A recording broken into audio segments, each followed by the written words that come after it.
What's happening with it? What's happening with it? Yeah. Y'all know what it is. You tuned in to another episode of Everything Boxing. There you go, talking that boxing again. Yeah.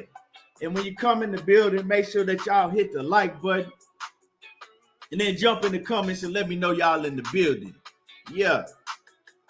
My man, Kwame East, Lord to the Game Boxing Talk, off in the building, off in that super chat. He said, let the show start prosperous. I appreciate you coming through, showing love like always. My man, Jay West, what's happening with it? Mike Rhymes, salute. Skinny Too Litty, what it do? My man, Leon Robinson in the building, what's happening with it? AJ64, what's good with it? Yeah, we gonna cook today.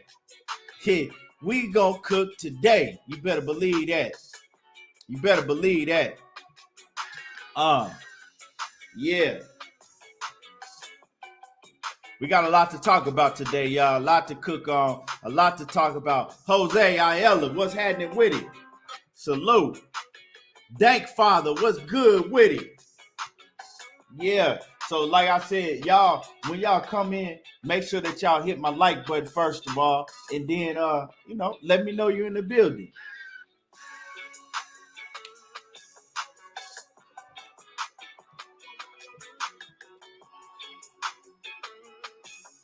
Yeah. Jay Miller, what's happening with it? Salute.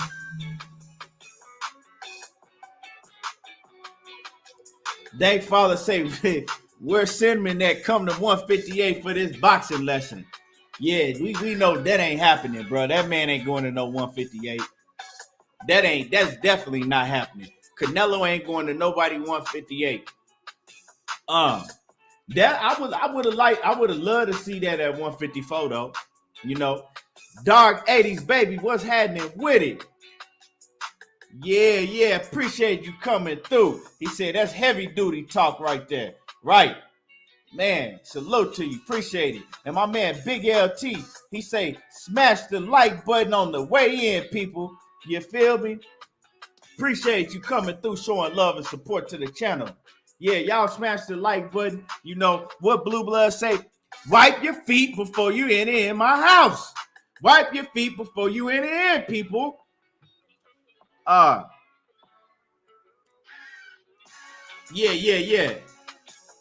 Leon Robinson, he ain't going to 158 for nobody.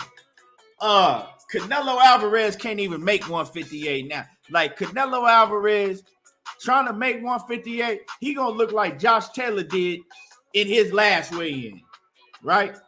Canelo Alvarez can't make no 158. And Jermell Charlo know that. Now, like I said, that'll be a hell of a fight because ain't now one of them gonna back down.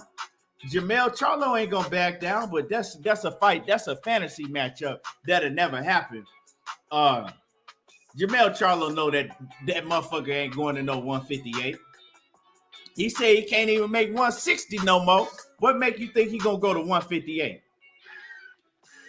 Jermell Charlo funny though, man. Jermell, the shit he be saying, the Crawfords, Crawfords, you know, the Crawfords, and I hear you little dudes, you know, Crawford, the Crawfords. And man, for Jermell Charlo said the Crawford. Oh yeah, man. Mel be talking that shit, man. Mel be talking that shit, but he be all over the place at the same time. So like Mel, he go from 1 to 10 to fucking back down to 2 to 8 to 7. Like Mel be all over the place.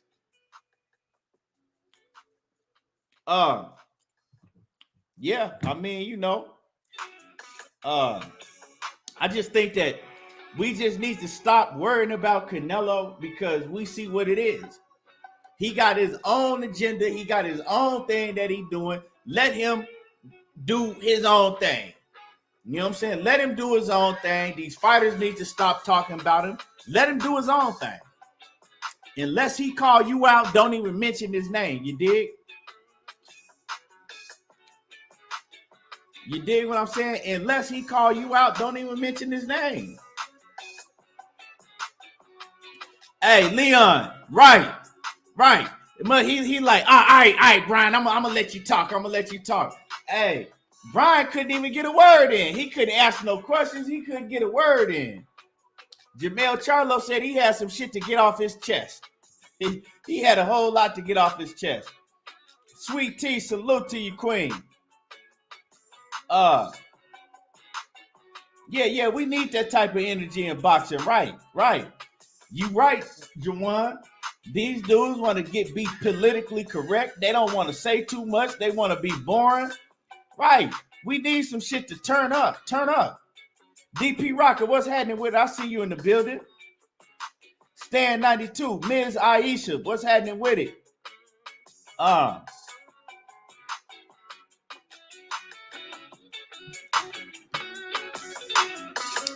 My man Ricky Williams, there you go. Ricky Williams say Mel had that oven on. Man, he sure did, didn't he? Hey, Big LT said he answered all the questions before they was asked. Right, he did. That's the easiest interview Brian Custer ever did. You know what I'm talking about? He said and answered everything before. Hey, Brian Custer, all he did, he just sat back like, all right, okay.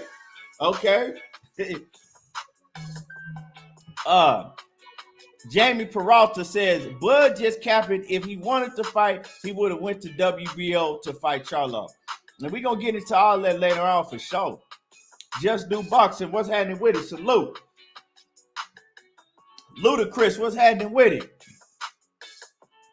Skinny Too Litty, he said, me and Jawan got the same name. So when I hear you say his name, I look around. That's crazy. I sure didn't know that. I was calling that man one. I was calling that man one for a long ass time. And I looked at his name again. I said, hold on, man, that's a brother. I said, that man's name is Jawan. That man's name ain't no one. Cause I was looking at the picture. I said, this mama didn't name this nigga one.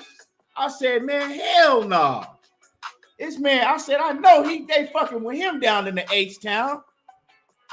Then I looked at it again. I said, oh man, this man named Jawan. Ply Keiko, what's happening with it? Just Do Boxing says the only thing Brian Custer was missing was the popcorn, right? Just sit back. That's a cool interview. He gave you everything you needed and more.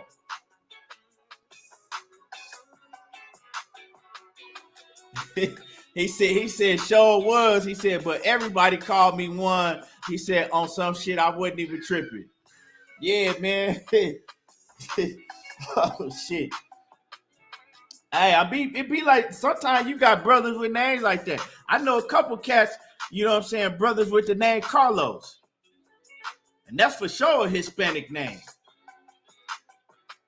A1 Hoops On, what's happening with it? What's good with Emmanuel H? You already know what to do. Drop that link in the chat so they can sub to the channel.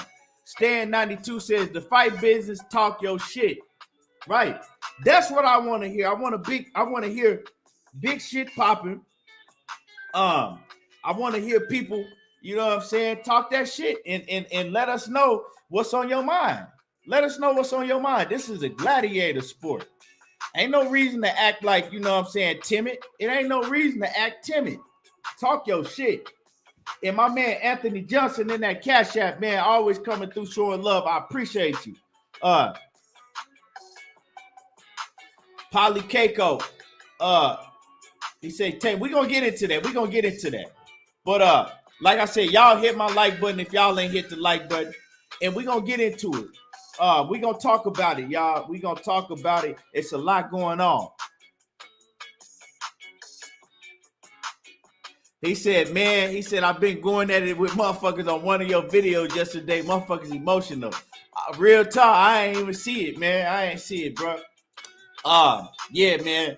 Boxing fans is emotional, ignorant, irrational. I mean, it just depends who you talk to, bro. All in one. You gonna find when it comes to this boxing, you gonna find all type of different characters, bro.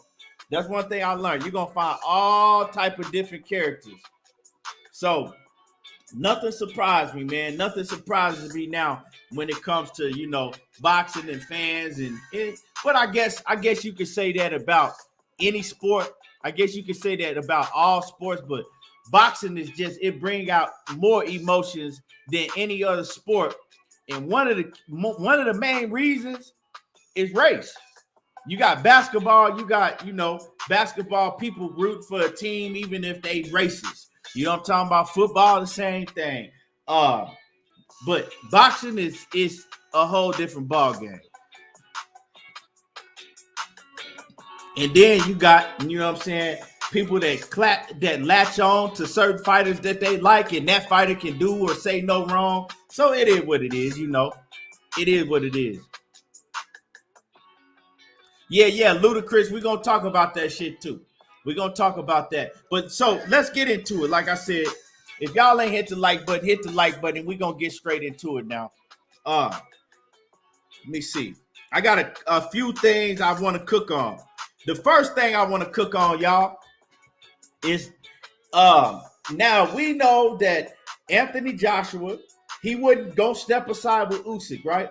Anthony Joshua, he was adamant that he wasn't taking no step aside money for Usyk unless it was like a whole lot of money. So now Anthony Joshua ain't got no opponent. With Usyk over there, in the war, fight for his country and whatnot on the front lines, Anthony Joshua, he left without an opponent. Now, we don't know how long this shit versus with Russia and the Ukraine is going to last. We don't know how long Usyk is going to be over there, right? We might not ever see Usyk in the ring. That's just the real reality of it. We might not never see him in the ring again. So Joshua, he has to move on to another opponent. Now, Frank Warren has come out and he said, hey, you know what I'm saying? I got somebody for Anthony Joshua. I got somebody that wants to fight. He said, I got Joe Joyce. Joe Joyce would love to fight Anthony Joshua, he says. He says, and that fight will do huge numbers in the UK. Let's make Joe Joyce versus Anthony Joshua. That's what Frank Warren is pushing for now. He calling out Anthony Joshua, and he wants Anthony Joshua to fight Joe Joyce. And I thought about it, and I said, that's a hell of a fight. I like that fight. I actually like that fight. Joe Joyce versus Anthony Joshua. I like that fight.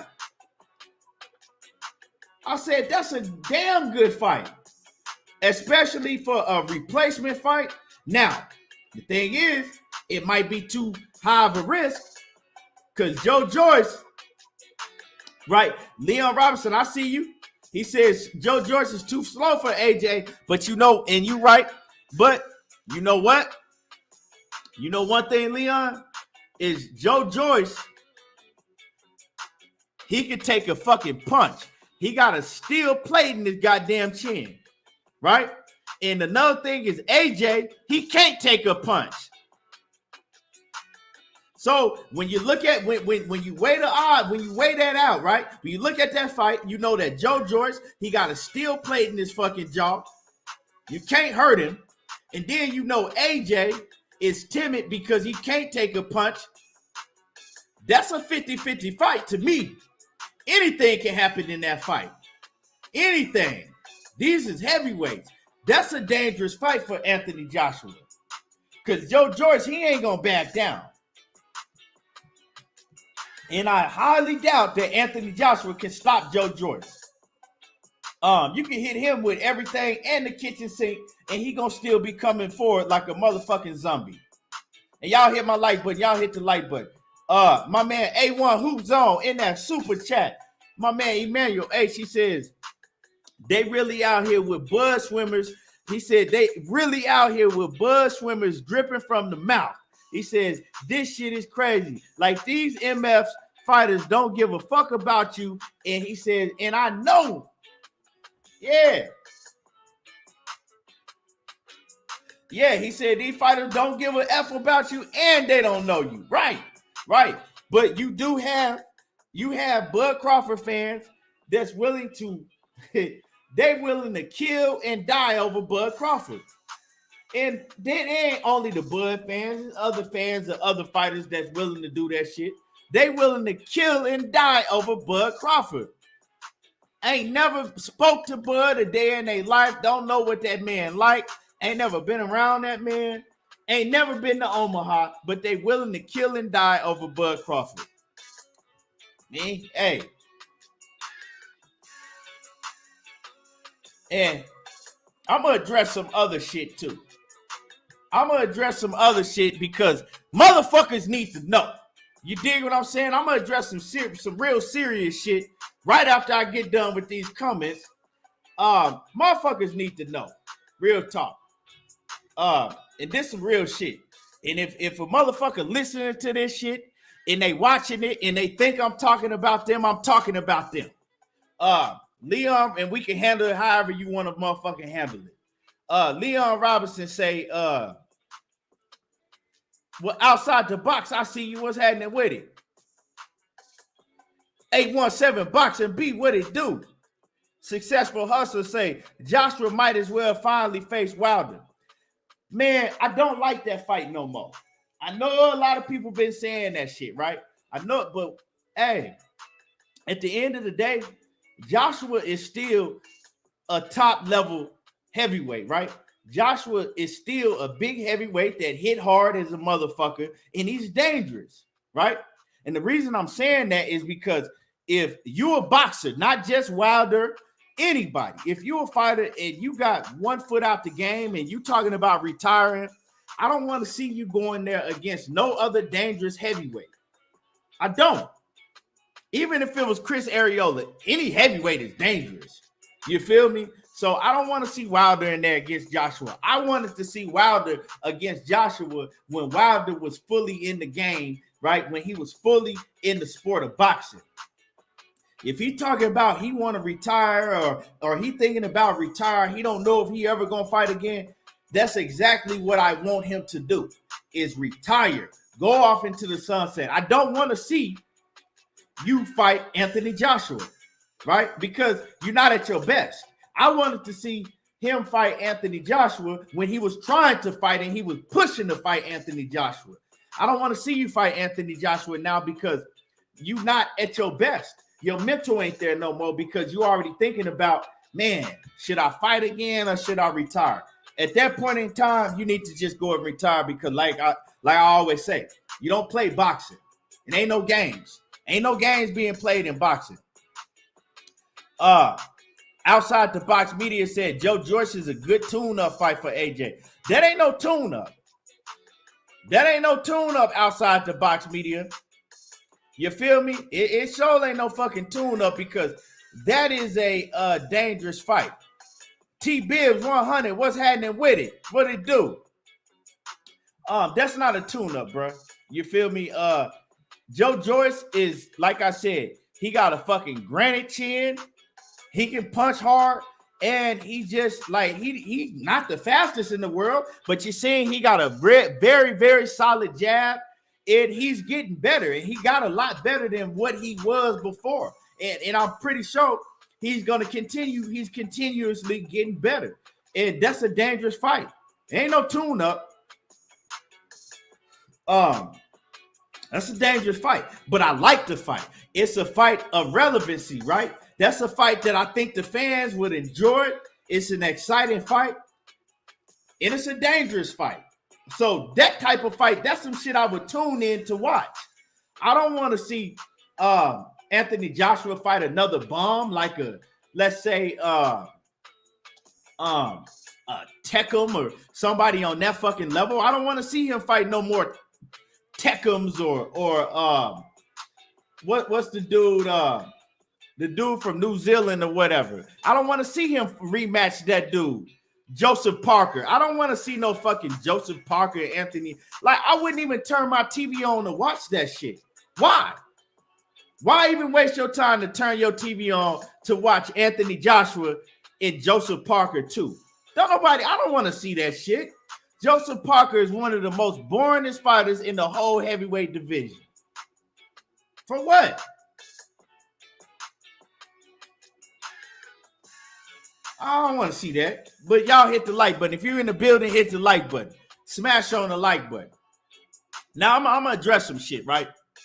And if I offend you, if you think I'm talking to you, I'm talking to you. You feel me? If I offend you, that's just what it is. You know what I'm saying? You might need to motherfucker get some man about yourself. When you start talking about these fighters' personal lives with they women and they wives and they baby mamas and shit that they got going on, right? And you bringing on baby mamas on shows and having them air out boxers and do all that fuck ass shit. You a bitch, right? You a soft ass motherfucking female. That's what you is. You's a bitch, right?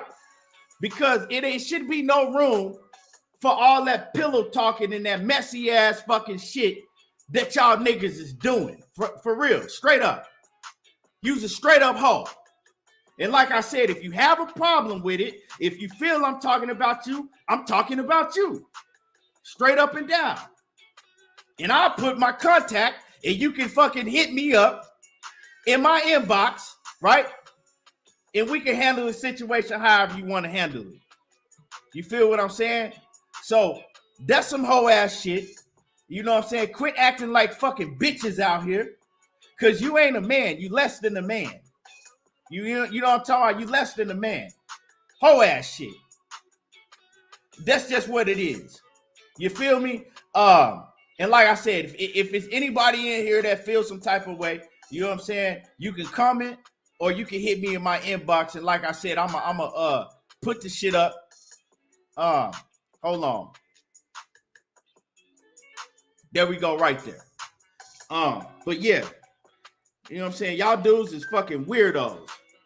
A lot of y'all motherfuckers is weirdos. You know what I'm saying? Y'all women men. That's what the fuck y'all is. Y'all women men. Out here on YouTube acting like fucking pure bitches and shit. You supposed to be talking about boxing and what these fighters is doing, you know what I'm saying, in the ring and who you want to see them fight and break your fight and all of that shit. But you out here, you know what I'm saying, worrying about motherfuckers, baby mamas and all of that shit, trying to fucking all up in baby mamas' inboxes and trying to get them on your show and shit, acting like a messy bitch. You know what I'm saying? That's some hoe ass shit. Straight up and down. You know what I'm saying? And if you doing that shit, you ain't a fucking man. You know what I'm saying? Use a woman man. You know what I'm saying? Women men. That's what we call them. We call them women men. So yeah, you know, I just want to address that shit because y'all motherfuckers, a lot of y'all motherfuckers is weirdos. Straight up and down. And Anthony Johnson back in that cash out once again, man. I appreciate you. Yeah, you know what I'm talking about. You got, instead of trying to, you know what I'm saying, talk to the woman and maybe, you know what I'm saying, try to see how far you can go with her, you talking to the woman about another man. What type of bullshit is that? And then running back on YouTube, man, that shit is just that's some hoe ass shit, straight up and down. That's some hoe ass shit. A real one ain't gonna do no shit like that. A real one ain't even gonna talk about no shit like that.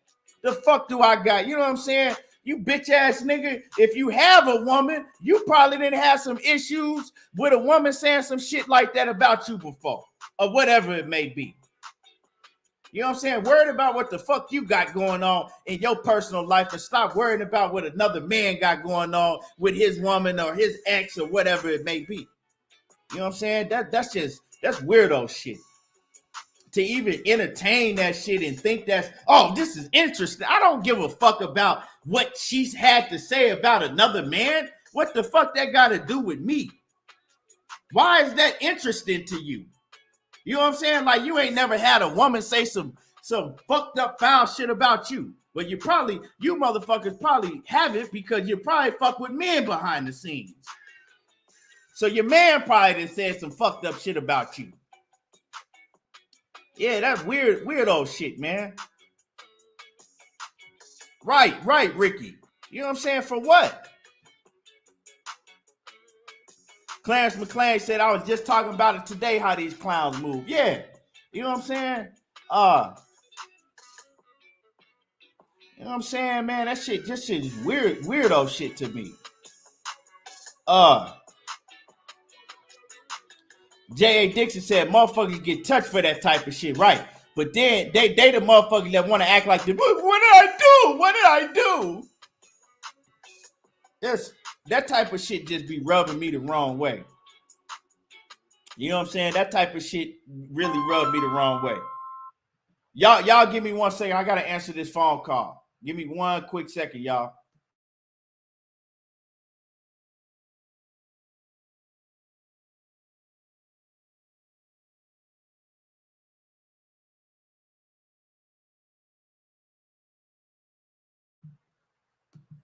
All right. Yeah, I mean, J.A. Dixon, there's other shit you could do for if you want to click and view that bad, it's other things you could do. You know what I'm saying? Like I said, don't play with me like that. You know what I'm saying? You don't play with nobody shit like that. Like I remember when niggas on I got into it with a couple cats a couple years ago on Facebook because they was getting on Terence Crawford's baby mama. Oh, she this and she that and ha ha ha. Like that shit wasn't funny to me.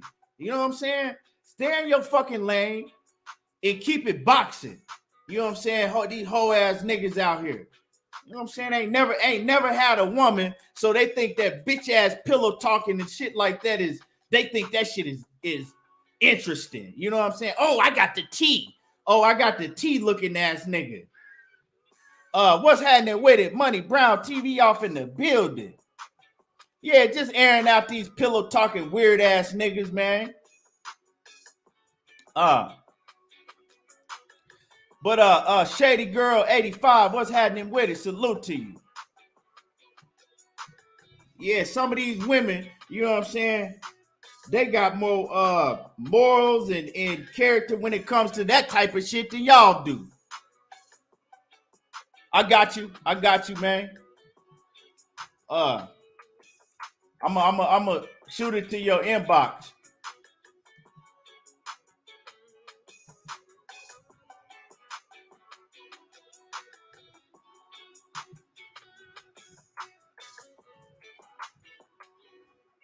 Hold on, I'm gonna send my man Money this link real quick.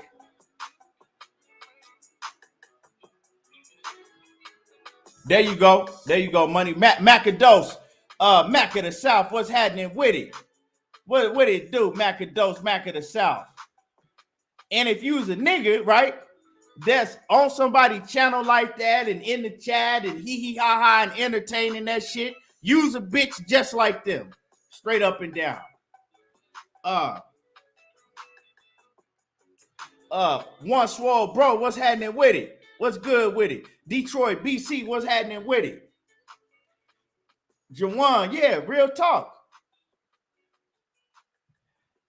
Cassandra Mason in the building. The queen is in the building.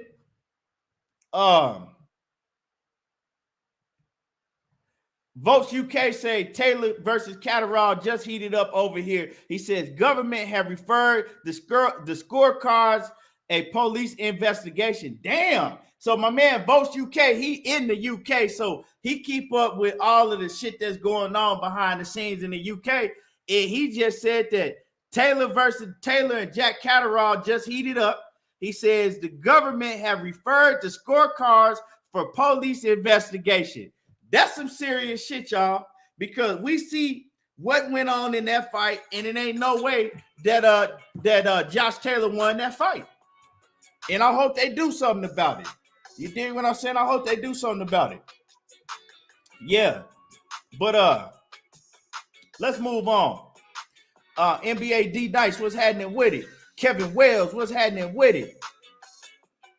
I appreciate you, man. R West, what's good with it? Yeah, man. Real talk. So let's go ahead. Let me get money on here. What's happening with it? Okay, what's going down, big bro? How you feeling? Oh man, I'm good, man. You already know. Just had to air some shit out, man. I usually don't even speak on shit like that, but some shit needs to be spoke on, man. For sure, it do, bro. You know what I'm saying? You talking about the suckers that playing around with cats, baby mamas and shit? Yeah, just whole ass shit. You know what I'm saying? Yeah, Like female motherfucker, I ass thought you had a motherfucking boxing channel, not a goddamn pillow talk whole ass channel. gossip girl ass channel. Gossiping, you know what I'm saying? Like I said, oh, I got the T ass niggas. Yeah. Nigga, oh no, we don't do that, baby. We don't do that. Hold on. Bitch ass niggas, man. Money. Before, oh yeah, he on mute. I was gonna ask him what he thought about the Joe Joyce and Joshua. I'm ready. Oh, okay. What you real quick? Frank Warren, he came out and he said, hey, he want Joe Joyce to fight Anthony Joshua. What you think about that? What you think about that fight? Shit, it's a solid fight to me. Like I said, I used to criticize Joe Joyce back in the day, but he made me respect him. You feel me? Right. And he can punch his ass off. Like he can punch and he can take it, right? So if Anthony Joshua if he's not focused and 100%, he fucking around getting knocked out by Joe Joyce, bro. Because Joe Joyce, that motherfucker, the juggernaut for real, bro. He took some hard ass punches from that boy Daniel Dubois. Daniel Dubois can punch his ass off. And he went out there and knocked out Carlos Takaman. So I know a lot of people be like, well, Anthony Joshua did it. He did it in less rounds than Anthony Joshua. And Carlos Takaman was in damn good shape. And Anthony Joshua didn't knock him out. Anthony Joshua got the stoppage. You know what I'm saying? They stopped the fight because they felt like it was just accumulation of punishment and shit like that. So Joe Joyce, bro, if he get the fight, with Anthony Joshua, it won't be for no titles and shit though, would it? Because Usyk still the champ, right? Well, yeah, Usyk the champ still, yeah. Yeah, so I think it's a solid fight, bro. I think it's a solid fight. I'm not mad at it, like if they make it happen, because if you're not gonna get the rematch with Usyk, you got to fight some goddamn body. And Joe Joyce have been making his name in a boxing game. You feel me? And I don't think Wilder. I don't know what's up with Wilder, but I wouldn't be pissed off at that fight if it went down. Man, they talking about some because it was rumors going out for a rematch with him and Joseph Parker. I was like, man, I don't want to see that shit. That shit irrelevant to me. I like that. That's me personally. I probably wouldn't even turn my TV on to see Anthony Joshua beat up Joseph Parker again. Joseph Parker is one of the most boringest fighters, bro, that in the heavyweight division to me. And Anthony Joshua already beat him clearly. Well, why you need to fight him again? Fight somebody fresh. Fight somebody new. That is an interesting fight, him and Joe Joyce. Yeah, I like that shit. I don't like the fucking Joseph Parker rematch neither. It ain't shit there. It ain't like Joseph Parker winning that bitch and they just had an all out war and it was just so exciting to where we got to see it again. You know what I mean? So I wouldn't want to see that shit. I'm more interested in a Joe Joyce fight than a fucking Joseph Parker fight because I really do believe with Anthony Joshua chin being the way it is, and if he can't knock Joe Joyce out going into the second half of the fight, because Joe Joyce beat her, like he really beat her, bro. He gonna end up beating Anthony Joshua ass. Right. And my man Knockout Boxing 86 TV in the building. You already know Knockout. You know what I'm saying? You already know. J.A. Dixon says Parker, another one of them nice ass big MFs. He says that should sell insurance or coach PE. Man, Parker, bro, he just, like I said, I'm not gonna say he's a bum. He's just ain't nothing special about him. He's just, he's like a this age John Ruiz. You feel me? He like a John. If y'all know who John Ruiz was back in the 90s. That's Parker. That's like he's like this age is John Ruiz. He can box. And he boring as hell. Boring. He's been dude talking about you need to coach PE. But man, let's move on, man. The next thing I want to talk about, money, is Amir Khan, bro. Amir Khan and Kell Brook 2, right? Now, Amir Khan is out here And you know Amir Khan had a rematch clause. Now, Amir Khan, he didn't have some time to think it over. He didn't came up with an excuse that he thinks is a valid excuse, right? Y'all got to hear this shit though, right? Wait till y'all hear this shit, right? So he like now that he didn't thought about it, he thinking about invoking his rematch clause, right? And Kell Brook is like, hey, if he wanted again, if he's serious, he come get this work again. The shit was one-sided. I don't see why it should be a rematch. He said, but if he wanted, he really wanted, you know what I'm saying?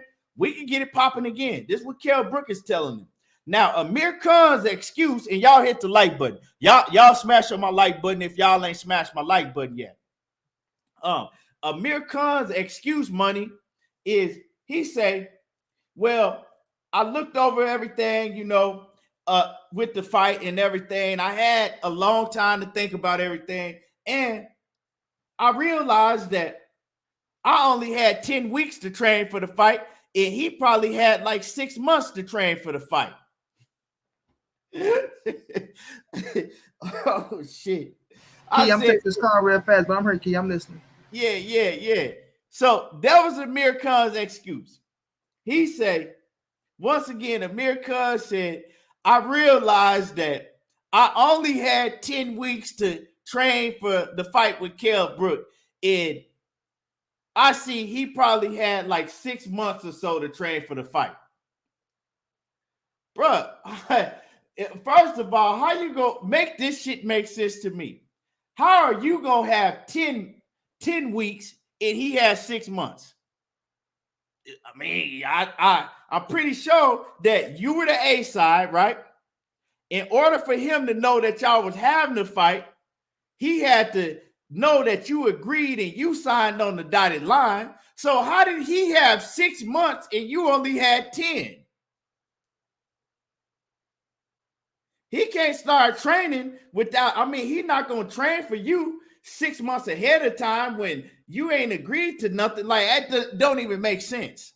And then, when was the last time y'all heard anybody say, I only had 10 weeks to train for a fight? I never heard that before.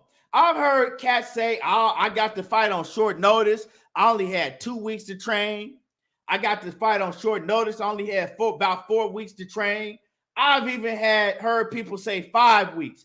I've never heard a man say, well, I only had 10 weeks to properly train for the fight. What? What are you talking about, Amir Khan? Bro, now he's starting to act like he punch drunk to me. Kano Loco, what's happening with it, Kano? Bro, I only had about 10 weeks to train for the fight, and he had 6 months. How you know how long that man was training?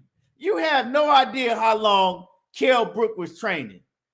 In 10 weeks, the last time I checked, 10 weeks is long enough for anybody to get ready for a fight. Oh, man. And they was talking all, what happened to all of that shit that I'm in the best shape of my life? I feel better than I did when I was in my 20s. I'm knocking out Kell Brook. All of that shit.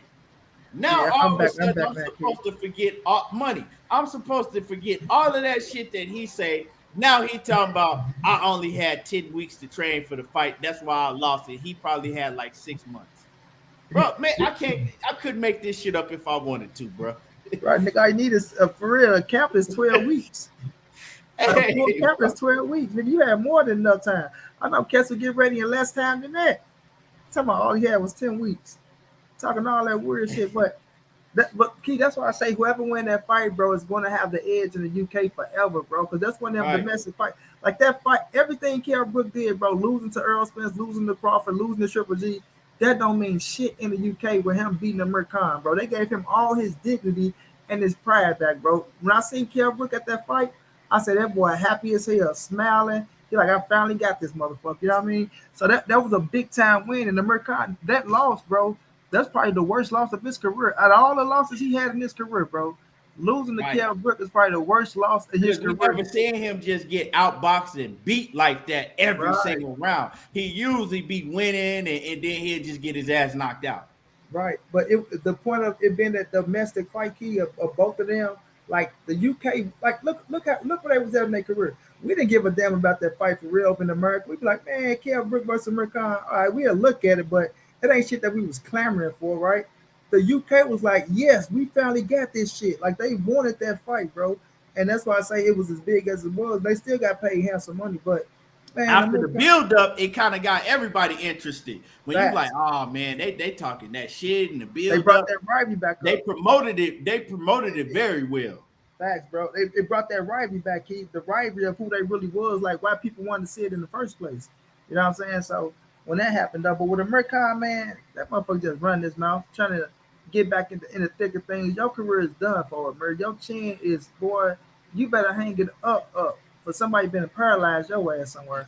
For real, bro, because he can't take shit. He can't take nothing, bro. Every fight you Hey, get in, bro. you get your ass knocked out, bro. Every fight, bro. I think from Canelo And on, then Samuel Vargas almost knocked him out. Remember when exactly. he fought a few years ago when Yeah, he fought Samuel Vargas and he yeah. almost knocked him out. Samuel Vargas was that Drop, close to stopping him. yeah, dropped his ass. Then it's like, bro, you're done for, bro. Just hang it up, bro. You want to beat Billy Diaz over in what they fought in Dubai. Your last win was Billy Diaz in Dubai. Billy Diaz was at 135. I mean, not even 135. Was he at 130? It's probably, I think it was at 130 when he was a champ. And Gradovich, I think it was probably featherweight. But I What? know Billy Diaz was at a small ass Oh, Billy weight. Diaz, yeah, he was like a Uh-huh. 130, I think. Right, bro. So you fought Billy Diaz at 147 pounds. That man came all the way up, and you got the stoppage on him, which you should have done. But man, American just running his mouth, bro. His ass is done for. He trying to save face, and now he think he's finna get a rematch. You're not getting no goddamn rematch. Get your ass out of here, dude. Brian Bomack and Terence Crawford, you went and did all that shit just to get your ass beat. You didn't even have a chance in the fight. You had no. He didn't have no moments in that goddamn fight. Derek None. Wood just beat his ass from beginning till he knocked his ass out, bro. This shit And was then he was embarrassing. hitting Kell Brook with some shit, and Kell Brook was just nigga just brushing that shit off, walking right through it. Like, man, get that shit up out of here. For real, bro. Just done, folks. That shit like, and I try to give him the benefit of the doubt, thinking he's gonna do something. When I got his ass knocked out, he told me, boy, that boy getting his ass beat. I told you, I said, man, I said Kell Brook gonna knock his ass smooth the fuck out. I got I his knew ass. it, bro. But so check this out though. But look, Bomac I'm jumped in my live stream that night too. Bomac jumped in. I'm like, Bomac, what the fuck happened, bro? What happened? He's talking about, man, I lost a lot of fucking money, man. I lost a lot. I'm like, God damn, that nigga lost money on American. nigga went and bet on the Amir Khan, bro. You Yeah, tripping. But check this out. I'm gonna take another route with this, right? Because it's like this, right? We know how big that fight was in the UK, and we know that that fight meant the world to Kell Brook and Amir Khan. right. Because Amir Khan, right, it meant the world to him because he wanted to show everybody for all these years why Amir Khan was ducking it, right? And then Amir Khan, he knew that he was ducking him. The fans knew that he was ducking Kell Brook, but he needed to prove, okay, I wasn't ducking him for the past 12 years, right? So he couldn't. He knew he couldn't lose to Kell Brook because he said it. He said, I won't even be able to basically show my face in the UK if I Right. lose to Kell Brook. And Kell Brook felt the same way. So it was to us, we looking at it like, yeah, man, they old and washed up. But to them, it was more on the line than it was 10 years ago, right? Because it was building and building and building until shit was about to explode. So everything was on the line, the dignity, pride. When your pride is on the line, it's more than money, right? We ain't talking about money, we talking about pride. Um, and so now, right? Now they had to fight. Kell Brook, he gained all of that. He gained all of that. Now it's like to Kell Brook, it's like, hey, that shit done. That shit said and done. I was up, right? You get up for a fight. I was up for that fight, right? I proved to everybody I finally was able to take care of the business after waiting for like 12, 13 years to beat his motherfucking ass. All of the name calling, all of the disrespect. I finally beat his ass, right? Now, Kell Brook, right? And say Amir Khan invokes the rematch. Now, Kell Brook ain't got nothing else to fight for. He already beat his ass. But now Amir Khan, he got everything to fight for. You feel me? Now Amir Khan has everything to fight. He already lost. Fact. He ain't got nothing to lose. You know what I'm saying? You already got beat up every motherfucking round. Everybody already is gonna expect Kell Brook to come out and beat the dog shit out of you again. This is where I'm going with this, right? This could be potentially a dangerous fight this time for Kell Brook. Last time I said, oh yeah, Amir Khan gonna get knocked the fuck out. This fight could be dangerous this time for Kell Brook, because what if Kell Brook he can't get up for the fight? And Amir Khan is like motherfucking Rocky, nigga. You know what I'm saying? In the goddamn freezer, beating on meat and shit. You feel me? Like this is everything to Amir Khan, and Kell Brook is like, man, yeah, whatever. I already beat his ass. I can't, you know what I'm saying? I'm a halfway train for him, whatever. I'm just going through the motions. That could happen. You know what I'm saying? That could happen. So it could potentially be a dangerous fight for Kell Brook this time. You dig what I'm saying? The rematch gonna happen? Huh? You think the rematch gonna happen? I really don't think that Amir Khan got enough nuts to get in there with Kell Brook again. Like, why would you want to go in there and take a beating like that? But if he do invoke it, now it's like, okay, well, we really got to watch for this shit, because he ain't got nothing to lose. You feel what I'm saying? And when the man is at that point and he ain't got nothing to lose and all he doing is eat, shit, sleep, thinking about, you know what I'm saying, thinking about that fight, it's dangerous. That's gonna become a dangerous fight for Kell Brook at that point in time, and not Amir Khan, because Amir Khan ain't got shit to lose, bro. I still think Kell Brook gonna beat his ass. They do that. I mean, yeah. I still would pick Kell Brook, but I think it would be a more dangerous fight this go around for Kell Brook than it was the first time. Because how are you gonna get up for a man that, first of all, Kell Brook, he got 1 foot out the sport already anyway. He didn't told us. You know what I'm saying? And then how are you gonna get up for a man that you already beat the fuck out of, and you had that much tension build up inside of you for all of them years with that man? Ain't nothing left. You see how they was hugging, they was cool. It ain't nothing left on your end. You ain't got no more animosity, right? You got it all off your chest. But him, that shit, he got to go to sleep with that shit every night, bro. He got to, if he goes somewhere in the UK, he got to go. Everybody that look at him, he thinking that they thinking about him getting his ass beat by Kell Brook.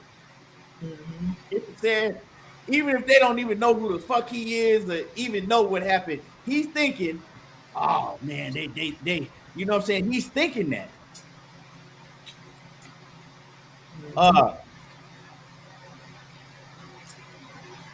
Hey, but see, this is another thing. Knockout. Kell Brook won. Kell Brook is the A side. So if I'm Kell Brook, if he's serious, I'm saying, okay, bet. Cool. Now it's time for me to provoke all the bullshit in the contract that you did last time. I'm the A side. I don't have to rematch you. I don't got to do shit. I can retire if I want to, and then come back in a year if I want to fight again. You feel me? I'm the A side. Now we're going to fight in the gloves I want to fight in. We're going to fight in the size ring I want to fight in. You know what I'm saying? I'm going to get the bigger share of the pot. I'm putting all type of shit. And we're going to fight at the weight that I want to fight in. You know, matter of fact, now we're going to fight at 154. And we're fighting in Brahma Lane, baby.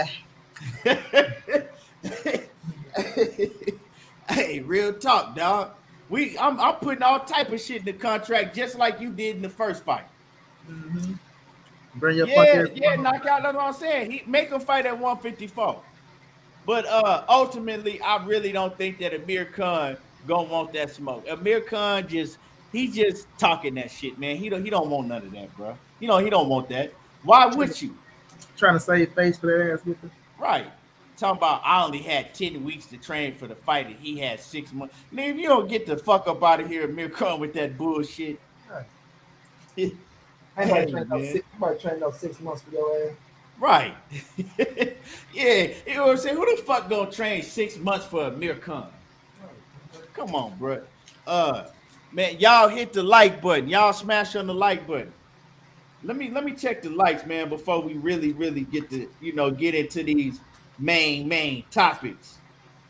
Let me check the like buttons and see where we at with the like button. Hold on. Let's see where we at with this like button, y'all. Let me see. Yeah, y'all got to get the likes up. It's a lot of y'all in the building that ain't hit the like button. Hit the like button. You know what I'm saying? I don't know what's the problem. Hit the like button.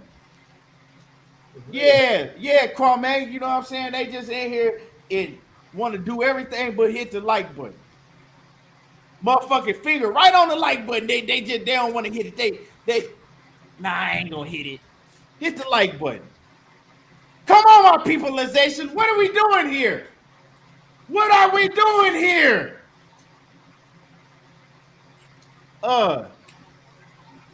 So, man, before I get into, well, let's talk about this. I want to pull up this article so I can read to y'all what's going on. And I know, see, this type of shit right here is right up Knockout Boxing 86 TV alley right here. This the type of shit that Knockout like. You know what I'm talking about? Because the man I'm about to read about in this article, one of these men that's Knockout. Knockout thinks very highly of this fighter I'm about to talk about. So I'm gonna just read the article, right? Let me see.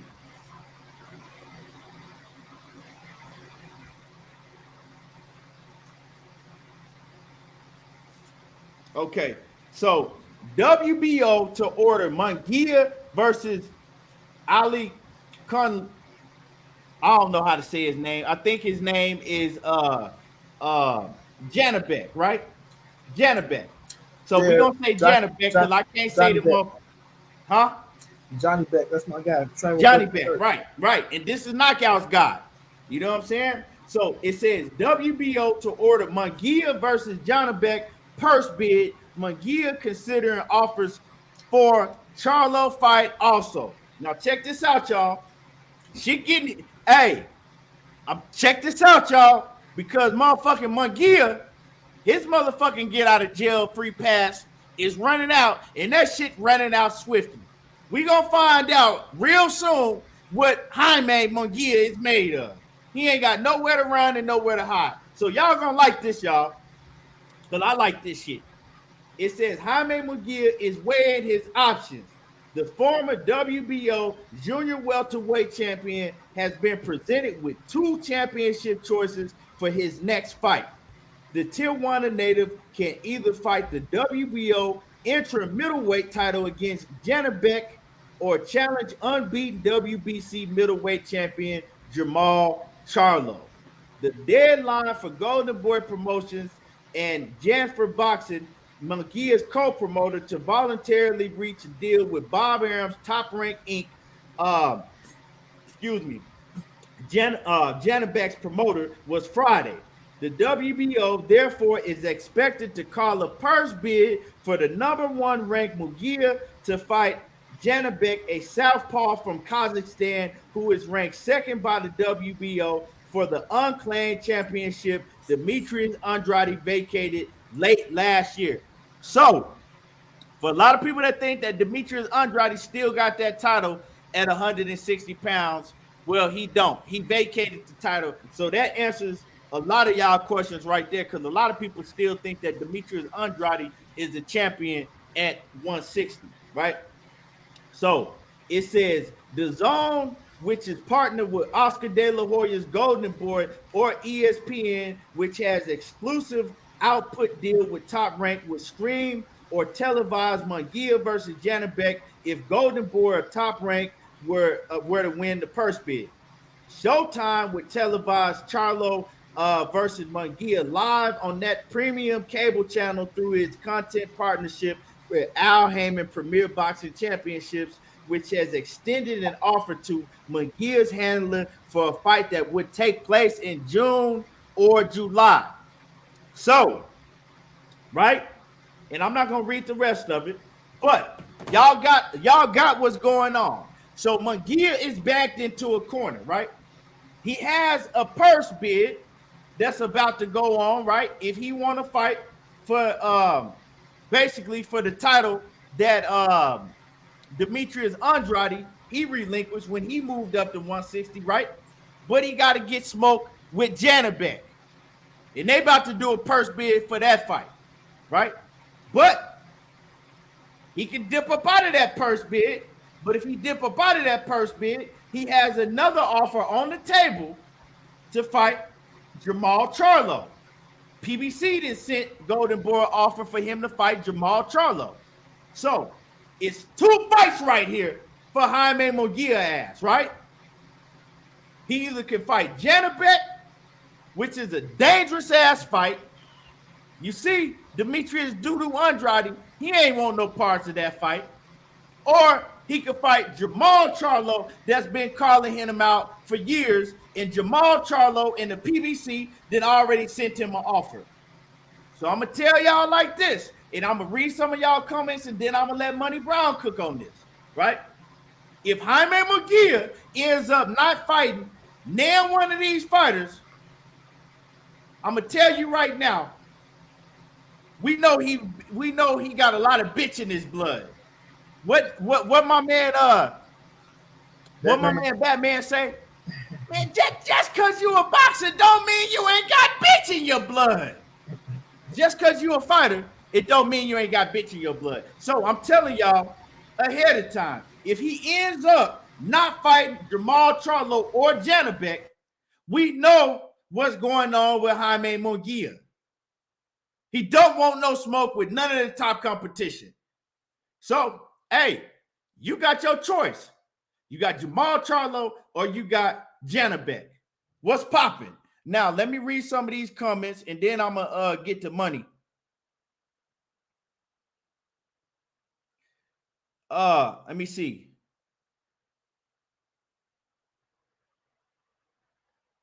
Hey, Knockout said they wait for you to say something good about Terence Crawford and holding the like button. Hey, oh shit. Tay D, what's happening with it? Salute. Ricky Williams said, either way, Munguia on his way to an ass whooping. Right? If he back out of both of them fights, but we know what's going on. My man Knockout said, Keith, great minds think alike, homie. I got some content uploading on this topic right now. Cook on this shit. You and Money Brown TV. I know it's about to get good. Yeah, man. Juwan Ramos says, I like that fight for Jermall. If he don't fight Fat Ass or Plant. No, he not fighting David Benavidez. He said Jermall said he's staying at 160. So hey, I don't care where you stand, just as long as you fight, top level competition. I want to hear big names. Let me see. I got you, Knockout. I'm gonna send it to you right now. Knockout. What I tell you, Money? I said this right up Knockout Boxing Alley right here. He gonna love this one. Hell yeah. Janabek though. That's my dog, man. Yeah. The motherfucker can fight, bro. Yeah. He can fight his ass off. And I know Knockout very high on him because he always talking about Janabek. I sent it to you, Knockout. I sent it to your email. My man J.A. Dixon said Munguia gonna fuck around and fight Chavez Jr.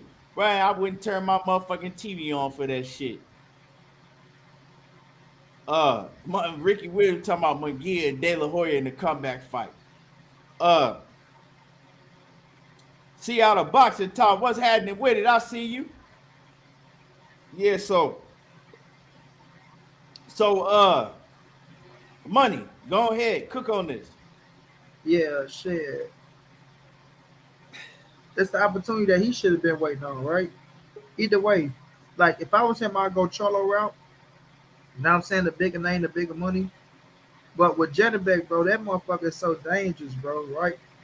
True story. Von attest to it, right? Von Alexander, Devin Alexander, brother. Like, he hit me up, Key, like, I'm fit to fight, bro. I got a big fight coming up. I'm like, yeah, who's about to fight, bro? So he gave me Jetterbeck name. I'm like, Key, I'm trying to talk about that. I'm like, look, bro, I ain't gonna lie to you. You Look, say Devin Alexander, brother? yeah, Von, that's my dog. You know I keep it real with Yeah. him 120%. I'm Right. like, bro, look, you might not want to take that fight right now, champ. He like, nah, bro, I've been working my ass off. I'm finna go dog him out. I'm gonna dog him out. But Von still went all the rounds with him, though. You know what I'm saying? But I'm like, Von, listen, you might not want to take that fight, champ. I ain't gonna lie to you, man. Look, that motherfucking fight his ass off. But you know, as fighters, you know, I'm just letting him know how I felt about the shit, right? I told him I'm riding with you either way it go, though. But he a fighting motherfucker, man. I got somebody in the gym with him and Buddy McGirt. She loved watching his ass spar, right?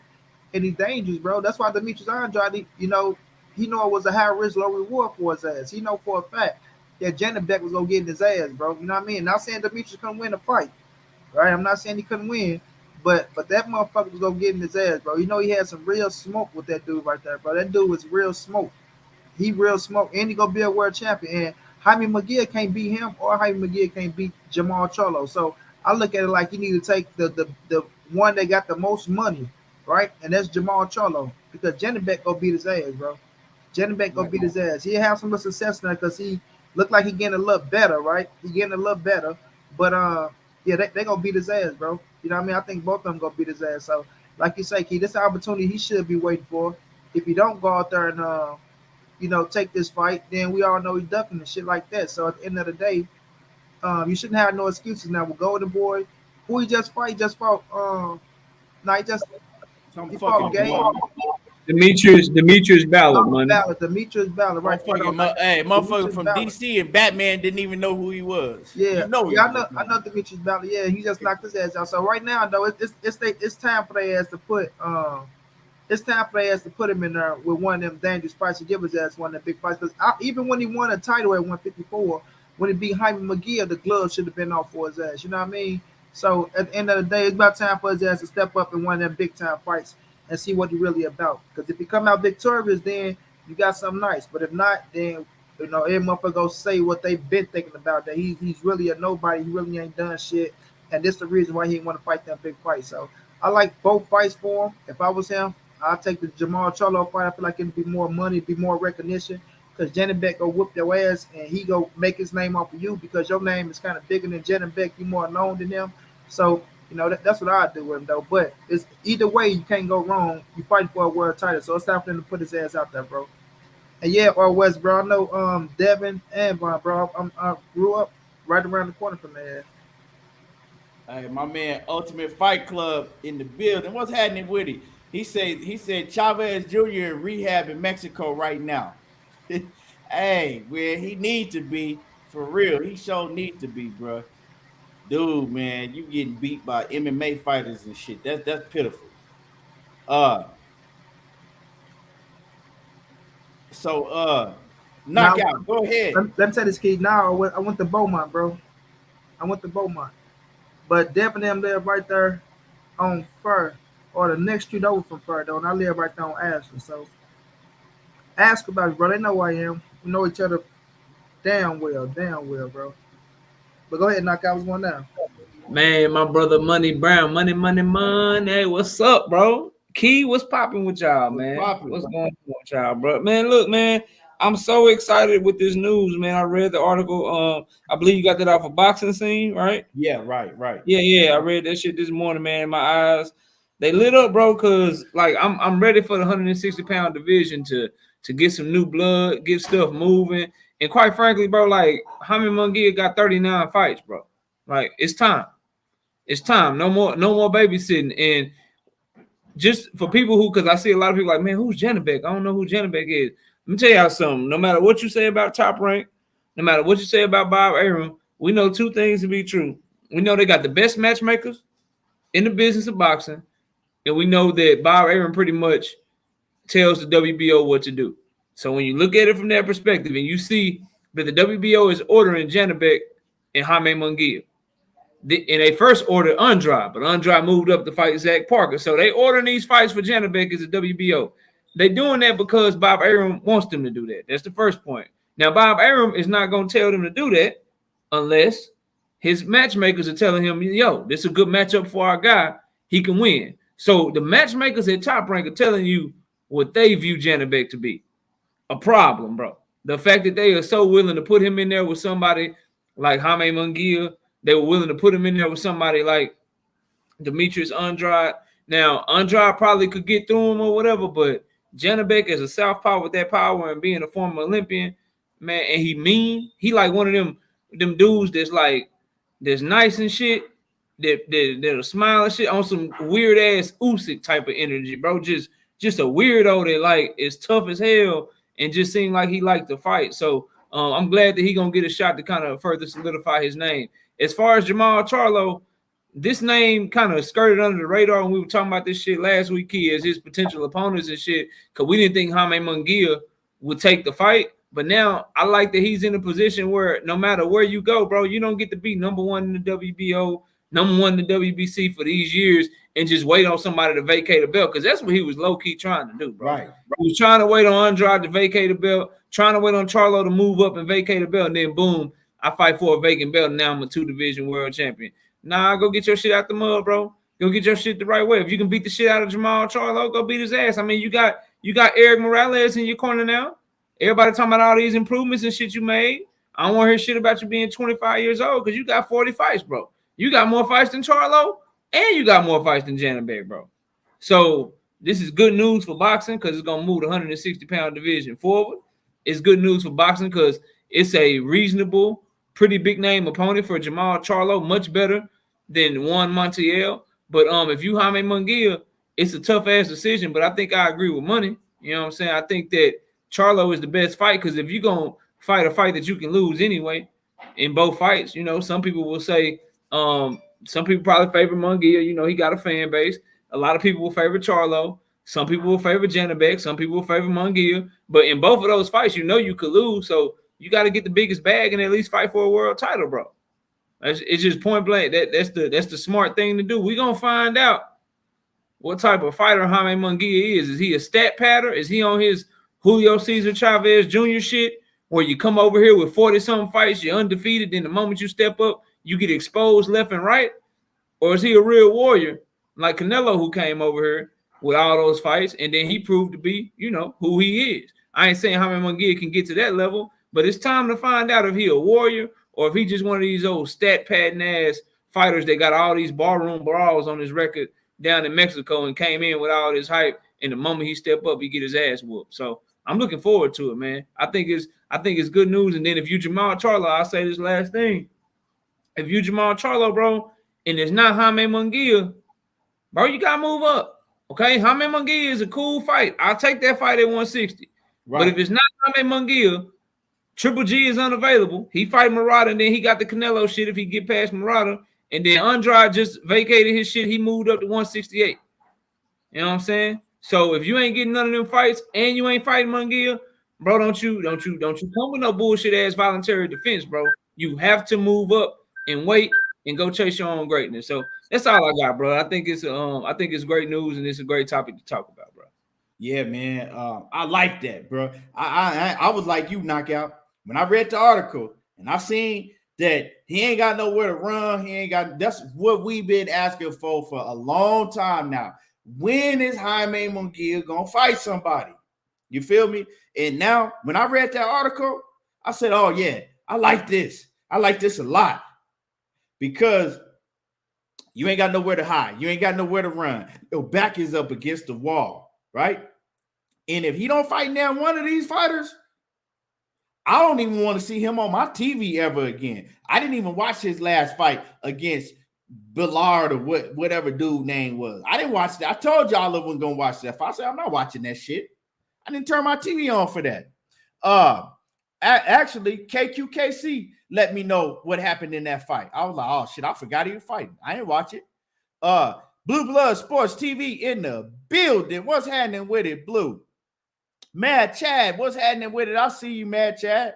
In World Combat What's up, Sports, Mad what's Chad? happening with it, Scotty?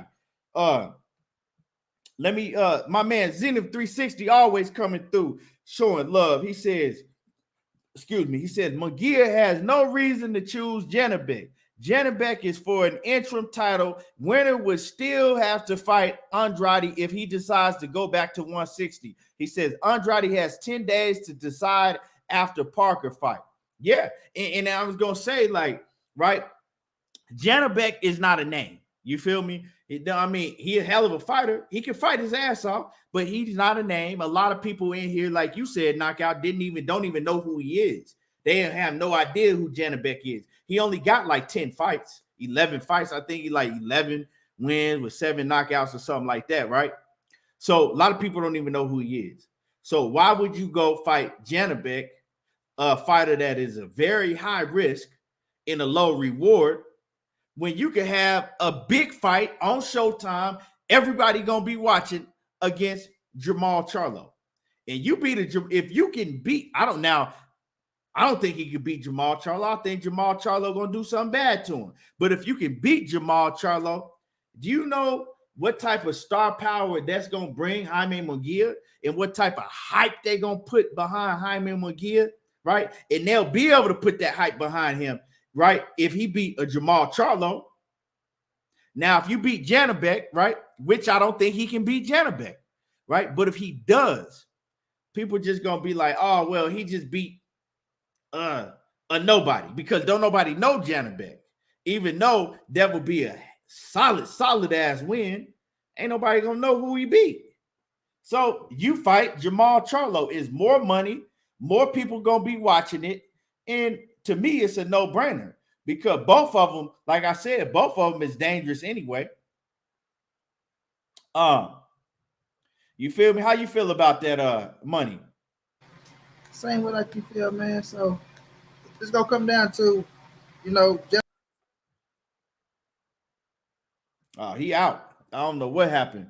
But let me read some of y'all comments. Let me get through some of y'all comments, see what y'all talking about. Let me see. Zenith said everyone at 168 is occupied, and Canelo has all the belts and not defending the belts. Plant already said he not fighting until the end of the year. Well, he didn't say he wasn't going to fight until the end of the year. He said he wasn't fighting Jermall Charlo. If they made that fight, he said, Jermall Charlo, let's do it at the end of the year. But like I said yesterday, why are you waiting till the end of the year? You see what I'm saying? For what?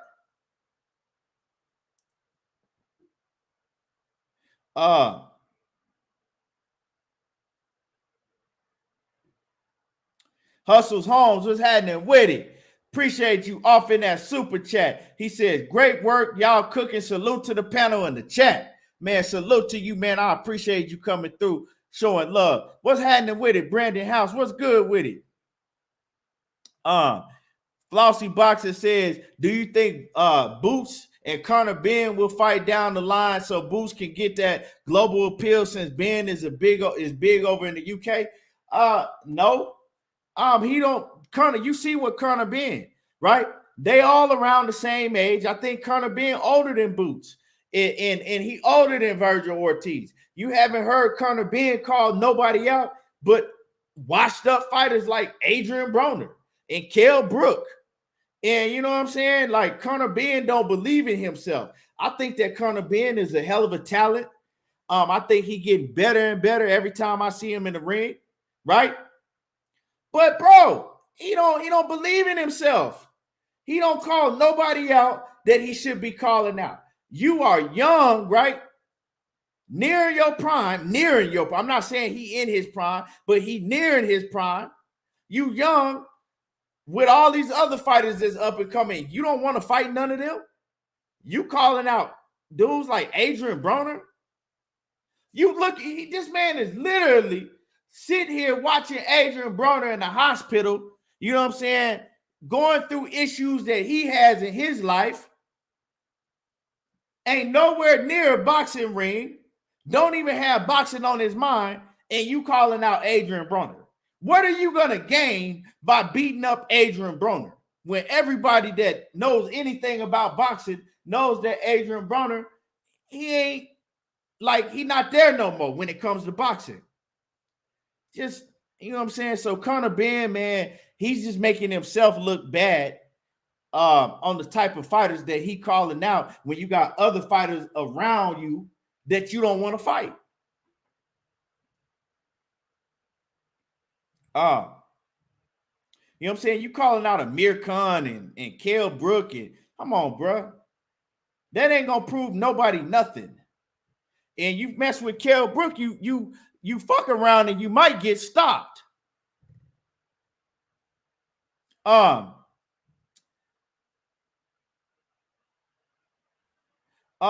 let's talk about this, right? And y'all hit the like button. Y'all smash on my like button. Yeah, let's talk about this real quick. Gervonta Tank Davis and Tank Davis in hold on, y'all. Tank Davis and Rollie Romero, they announced that fight for May.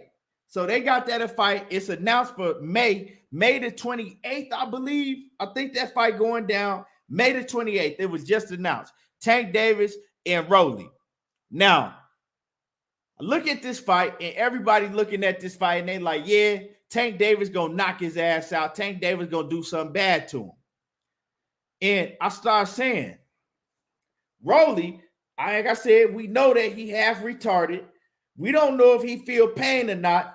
And I said, this could be a dangerous fight for Gervonta Tank Davis. Now, before we start jumping the gun, Gervonta is better than him in any and every way. But it could be a dangerous fight. We seen Gervonta Tank Davis, right, in the last press conference he had with Rollie. He was just going through the motions. He was just on some basically, man, I'm just fighting this fucking bum because this is who they want me to fight. How can you continue to get up, right? You got to be able to get up for a fighter. How can you continue to get up for fights that you know you are way better than them? How? How can you continue to get up for these type fights? You know you way better than these type of fighters. And they keep putting Rollies and all these other fucking dudes on your plate. When you got a lot of big names in your division, right? And they all trying to get smoked with each other, but you over here in a cage of your own and you fighting these other opponents. Like, how can you continue to get up? What if he go in there and he just go through the motions? Like, man, I'm going to knock this dude the fuck out. And you go through the motions. And so I'm saying that, I say that to say this. The thing with Gervonta Tank Davis, he got all the talent in the world. But if you continue to put him in the ring with opponents like Rollie and all these other fucking fighters that they didn't put him in the ring with, that's going to be bad. Because you're going to catch him one time to where he ain't just going to go through the motions. He ain't taking it serious, right? You can't continue to get up for fights like this. And you might catch him off guard one night and some bad shit gonna happen, right? Some bad shit gonna happen. How can you get up for a Rollie when you just fought a motherfucking Eastside Cruz that didn't nobody know? And you supposed to have, you Gervonta Tank Davis, you got one of the biggest names in all of boxing. Like I said, Rollie, he can't fight. I mean, he can fight. He can fight, but he can't box. He's awkward. His feet is horrible, but he's strong. He gonna wrestle the fuck out of you, and he can punch hard.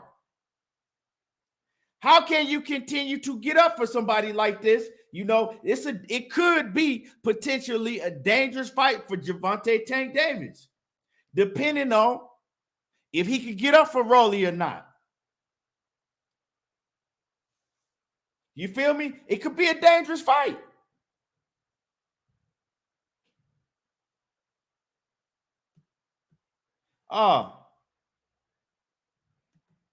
my man outside the box media, he says Rollie went through a lot for this fight. He says we just seen Jack Catterall surprise the world. Like, yeah, bro, you gonna keep putting him in fights like this? I've seen it, and people, oh no way, ain't no way. Yeah, it is a way.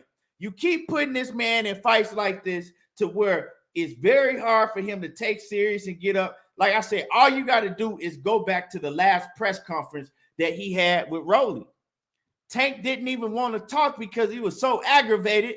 Like, these motherfuckers keep putting me in the ring with these bums. Right? He was aggravated. He was like, man, I wasn't even going to talk. I don't even want to talk. I ain't got shit to say. I'm aggravated, right? And so we've seen this happen in boxing when a fighter, they just going through the motions, right? They ain't on their A game because they couldn't get up for the fight, and some bad shit happened. Let's go way back to Mike Tyson versus Buster Douglas.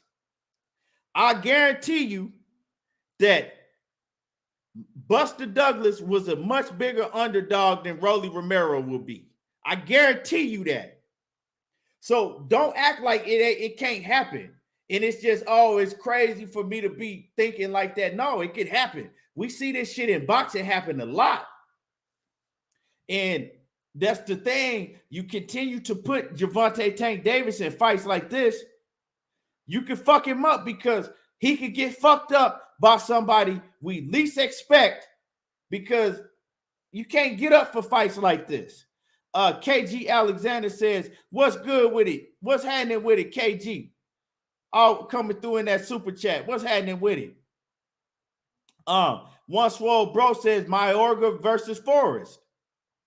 Yeah, bro. And like I said, Rollie, he's a big ass kid.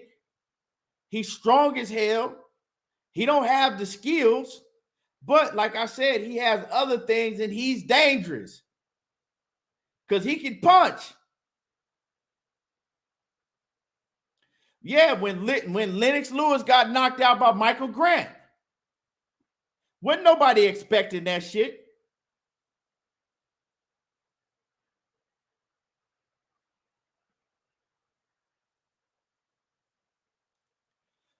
But I'm just saying, man, it's you never know. And if you continue to do this and put him in the ring like that, it's just a matter of time before you put him in there with the wrong cherry pick, because that's what they doing. I'm not finna sugarcoat it. That's what they doing. They put in Gervonta, they cherry picking opponents that they feel are the lowest risk for Gervonta Tank Davis. That's what they doing. That's all they doing. They put him in there with opponents that they like, okay, we know, we guarantee, that's a guaranteed win for us. Okay, we look at him, okay, we don't care, we still gonna sell. That's a guaranteed win for us. They're putting him in there with the lowest risk opponents that they can. And you continue to do that, some fucked up shit gonna happen. And like I said, I don't want to see nothing like that happen to Gervonta Tank Davis. But I'm saying that it's hard to be on Gervonta's level. He got money already. He got fame already. And you keep putting him in the ring with motherfucking lower class opponents.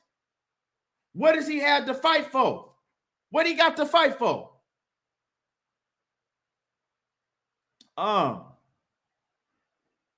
Macadon once said Floyd need his ass whooped for this bullshit. Man, I'm just saying, and yeah, Rollie is gonna build the fight, but come on now, man. Let's just keep it real because people like to tend to forget. Let's not let Rollie fool us into thinking that this on paper is a good fight. Let's pull up Rollie, right?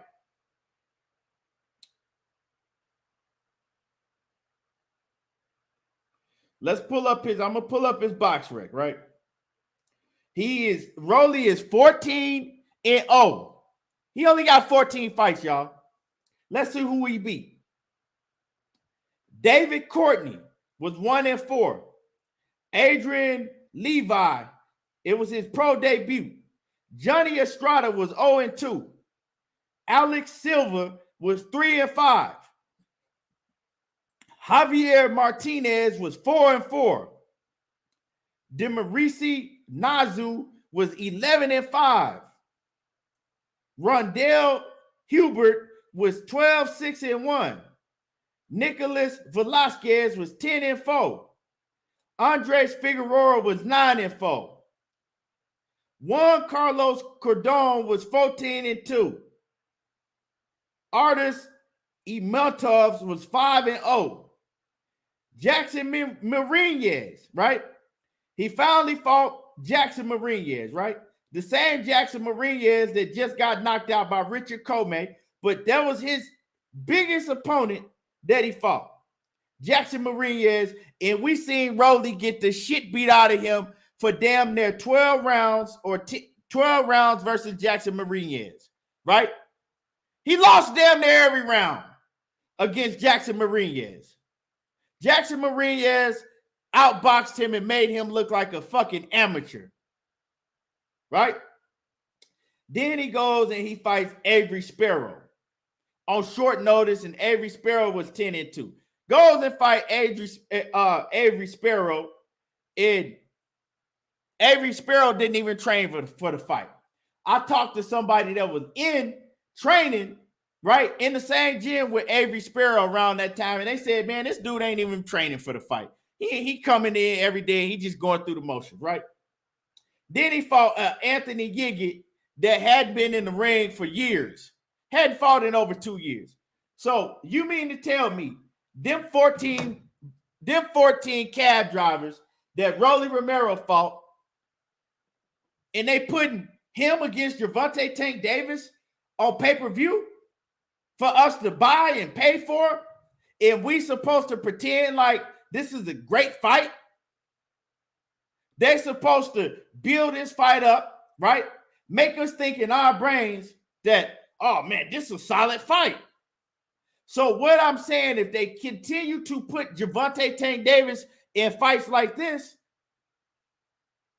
he might get caught slipping, and he might get knocked out by a Rollie Romero, or he might get beat by somebody like a Rollie Romero, because how can you get up for fighters like this?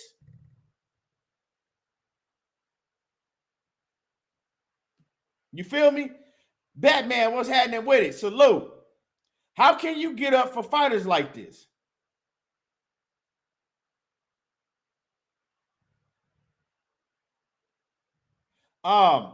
So yeah, it's a problem, y'all. It's a problem. But yeah, they putting it on pay-per-view. I think it's May the 28th on Showtime pay-per-view. And I want to see something. I just want to see something. Put a 1 in the chat if you buying the Gervonta Tank Davis and Rollie pay-per-view. Put a 1 in the chat. If you gonna buy Gervonta Tank Davis and Rollie pay-per-view, put a 1 in the chat. I just want to see. Put a 1 in the chat if you buying Gervonta Tank Davis and Rollie Romero pay-per-view.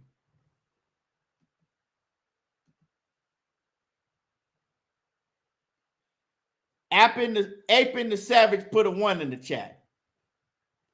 Put a 1 in. Mr. Steer Your Chin, he put a 1 in the chat. Misfit W put a 1 in the chat. Cheese All Out Fitness put a 1 in the chat. Everybody that's going to buy the pay-per-view, put a 1 in the chat. Jay Miller, he put a 1 in the chat.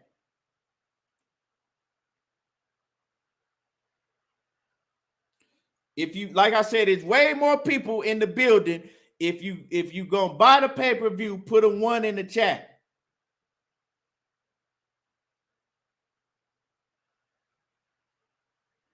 Put a 1 in the chat if you're going to buy it.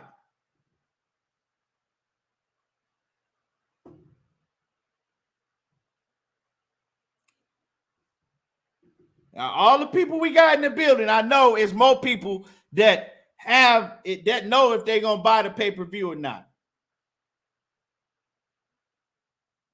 Put a 1 in the chat if you're going to buy Gervonta Tank Davis versus Rollie.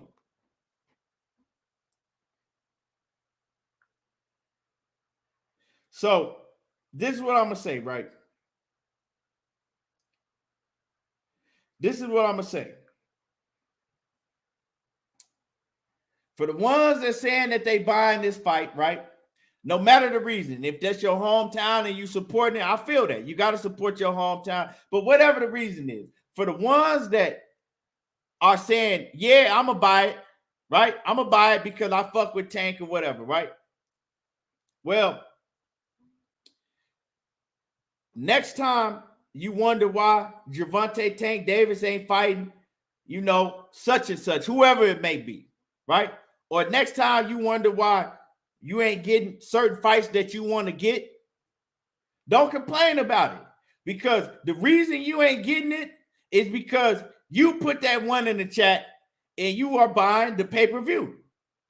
Leonard Ellerbe already told you. He told y'all right in y'all faces, he said, you know what? I ain't worried about the diehard fans. I don't care about what they want to see. He said, you know what? Because Gervonta Tank Davis, they're going to buy it anyway, no matter who he fights. They're going to buy it anyway, no matter who he fights. That's what Leonard Ellerbe told you. He told you right in front of your face. I don't care.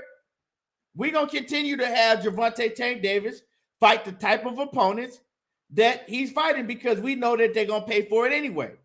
So, if I'm Leonard, and I'm going to explain to y'all what I'm talking about, right?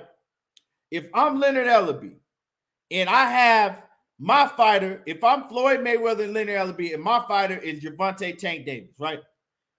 This is the only breadwinner. This is the only real fighter that I have on my promotional company, right? On my team. He's the only one. So I know all of my bread and butter is in one basket right here with Gervonta Tank Davis, right? Everything for my company, all our money is right here on Gervonta Tank Davis. And I know they're gonna pay for it if I put him in there with a bomb. If I put him in there with a bomb, they still gonna pay for it. If I put him in there with a tough ass opponent where he can lose, well, they gonna pay for that too. And they'll probably pay the same people that's gonna pay to see him in there with a top level opponent. It's the same people that's gonna pay if I put him in there with a bomb. We're gonna get pretty much the same pay-per-view.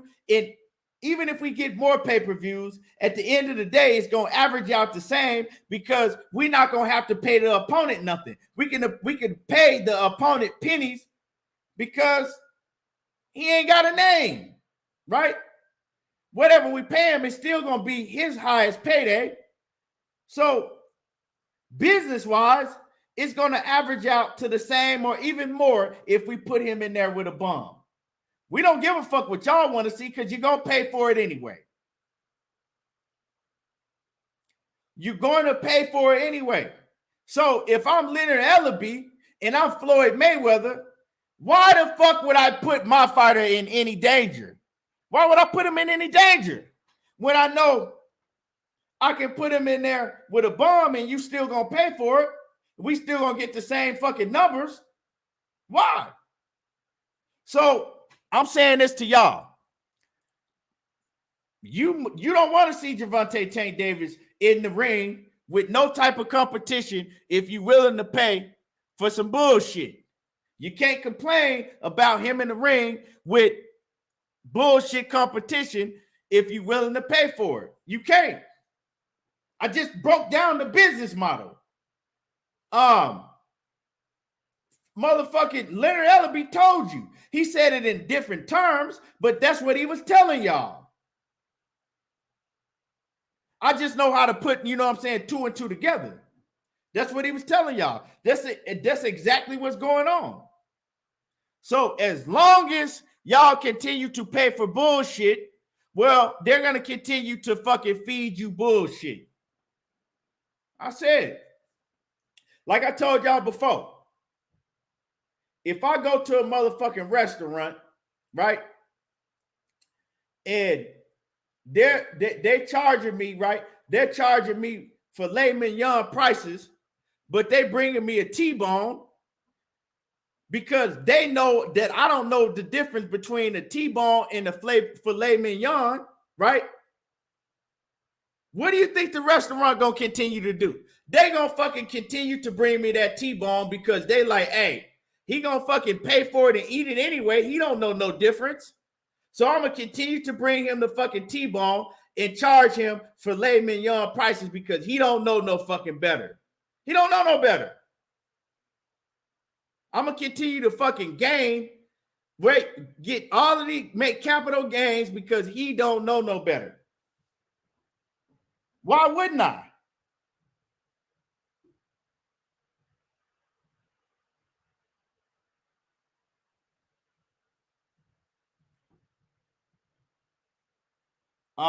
Mr. Steal Your Chin, whatever you heard from another channel, bro, that don't really concern me. I'm talking about what I'm talking about right here. So you can't come and tell me what you heard from any other channels because I'm talking right now. Ain't no other channels talking. I'm talking. And this is how I feel about it.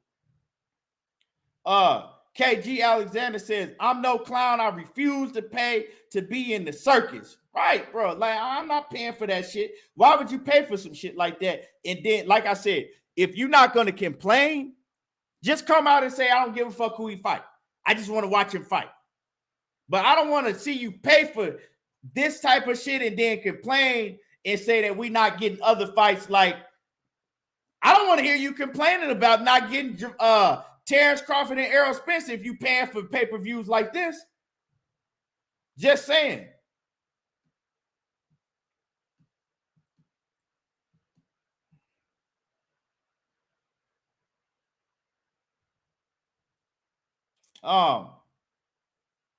And Zenith 360. I hear what you said, but you can't compare Canelo and Ppv versus and you know what I'm saying? You can't compare Tank and Rollie to Canelo and Ppv. That is a horrible comparison. Because if you know boxing, you know the difference between real competition and bullshit. Canelo and Ppv, that is a competitive fight. That's real competition. It's not a fight that I'm excited about. It ain't a fight that I'm jumping up and down about. It ain't a fight that I call for. But I know boxing, and I'm a boxing fan. So at the end of the day, I know it's a competitive fight. I know it's real competition. I know it's better than Gervonta Tank Davis getting in the ring on pay-per-view against a motherfucker that got 14 fights and ain't fought nobody. Ain't fought nobody. He ain't fought nobody above a C level. I know that.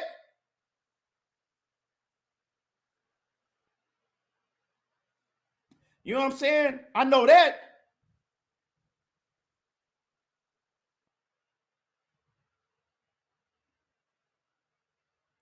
So you know what I'm saying? And if you take enough for this shit, if you take enough for this, right? And you trying to make an excuse on why it's a cool fight, ain't nothing wrong with it. Well, you the problem. You part of the problem. It's just what it is.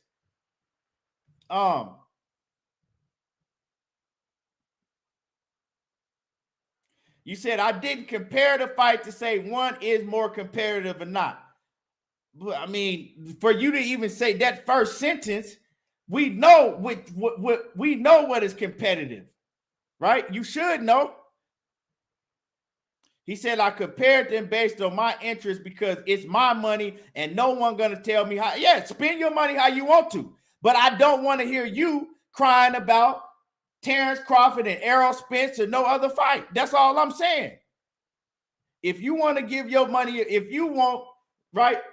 If they selling fucking, if they putting fucking shit and labeling it as a fucking Snickers bar and you want to buy it and eat the shit and say that you eating the Snickers bar, that's your business. But I'm telling you that don't complain, right? Don't complain when you don't get some other shit that you want. Because Leonard Ellerby told you exactly what he's doing. He told you what he's doing. He said you're going to pay for it anyway, so he don't give a damn. Hey. Now, Mr. Steal Your Chin. I feel you. I like with you, I feel differently because I know it's like, okay, I got to support my hometown guy. It's different, right? You like, okay, I know it's some bullshit, but I know it's some bullshit, but I'm gonna support my hometown fighter, right? And so I feel you. It's it's different with you, but and I know people want to support Tank Davis, right? I fuck with Tank. I get it. But at some point in time, right, it ain't about supporting Tank. You got to say, hey, you know what I'm saying? We got to take a stand so fucking Leonard Ellaby and Floyd cut out the bullshit, right? Tank gonna get his money. Tank got his money already. You know what I'm saying? And he gonna get much more money down the line. But at some point where you got to say, okay, if I'm a true boxing fan and I want bullshit like this to stop happening in boxing so often, well, now I got to take a stand. It ain't about not supporting Tank. It's about taking a stand. So next time they come to the table, they gonna know better before they feed us some bullshit like this. But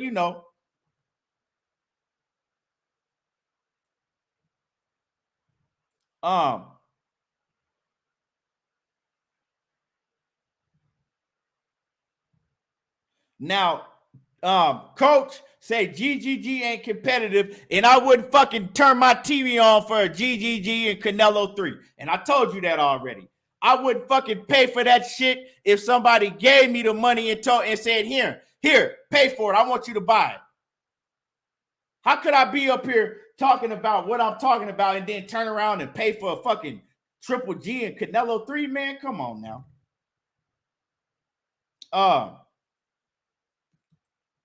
KP from KC5. He say, bro, these fans love getting their pockets tapped. Just saying, man.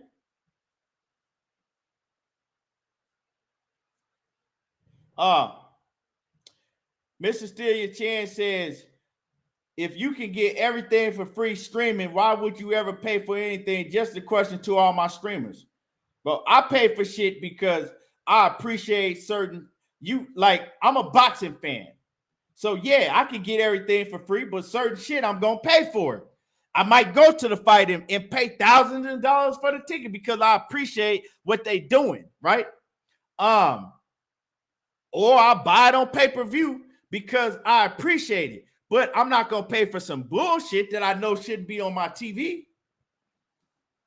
Certain things I will pay for.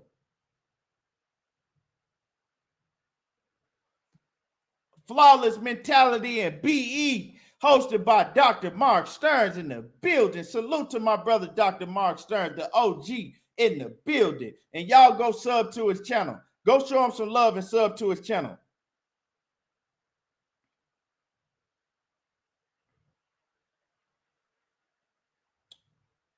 And my man Zenith 360 off in the building again. He says, I want a lot of fights. Some don't. He said, I want a lot of fights. Some don't want. He says, and I rarely complain about fights because I watch more than just popular names. He said, and I spend 5 times pay-per-view price traveling to fights. I'm not asking anyone to buy it. Like I said, bro, I'm talking to whoever. If you buy, I'm not, like I said, I don't know what fights you complain about getting and what fights you don't complain about getting. All I'm saying is if you a person that's complaining about certain fights that we don't get or we not getting, and I'm not talking about you, I'm just saying in general, and then you turn around and you buying fights like Gervonta Tank Davis versus Rollie, or even when Tank fought fucking Barrios, man, that was some bullshit too. If you buying or Chris Arreola versus motherfucking Andrew Weeds, if you buying bullshit fights like that, and then you complaining and crying about other fights that we not getting, they're not giving us it, well, you don't have no right to be complaining because you are part of the problem why we ain't getting certain fights. That's all I'm saying.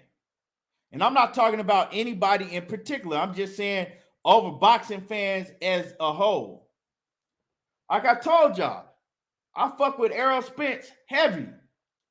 If Errol Spence turn around, right, any fight Ivan Redkach on pay-per-view, right? And I'm like, okay, man, I bet. That's a bullshit fight, but I support Errol Spence, and I'll pay for it this time, even though I know it's bullshit because Errol Spence been putting in work, right? Then he turn around and he fights fucking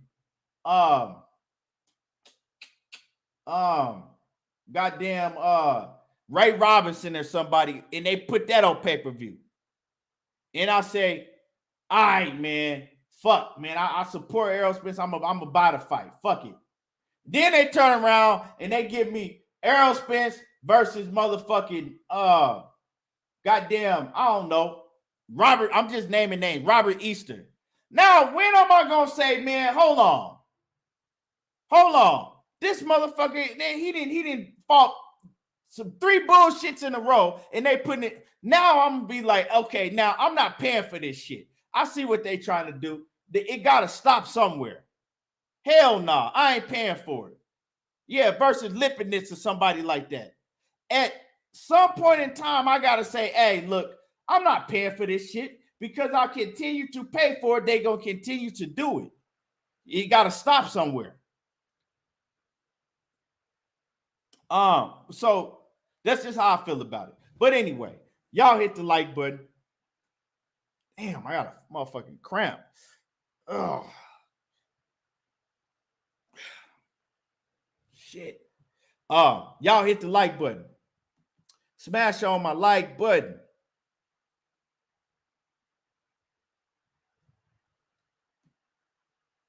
Now, I'm not trying to hear all that shit, bro. I'm not trying to hear y'all fucking like that shit is it. I don't know, bro. That shit that aggravates me. I'm not trying to hear y'all take up for this shit. You know what I'm saying? Are you a boxing fan or not? Do you want to see the best fight the best or not? End of discussion. You know what I'm saying? End of discussion. Do you want to see the best fight the best or not? J.A. Dixon, it doesn't matter if you was bored versus Danny Garcia and you bought it. You bought the fight because you know that Danny Garcia is a solid ass fighter, and that was a solid ass fight for Errol Spence coming off of a layoff, almost losing his life. You compare apples to oranges, bro. You compare apples to oranges. It's going way over your head. But like I said, you either gonna support and want to see the best fight the best, or you don't. Or you just gonna pay for a fighter to see him fight a bunch of bullshit fights, right? And you're gonna be happy with it. Oh, I like such and such, so I don't give a fuck if he didn't gave me 4-5 bullshit fights in a row. I'm still gonna pay for it. Well, you're a part of the problem. That's just what it is. So when we complain about other fights, you can't complain about not seeing them, because it's gonna continue to happen.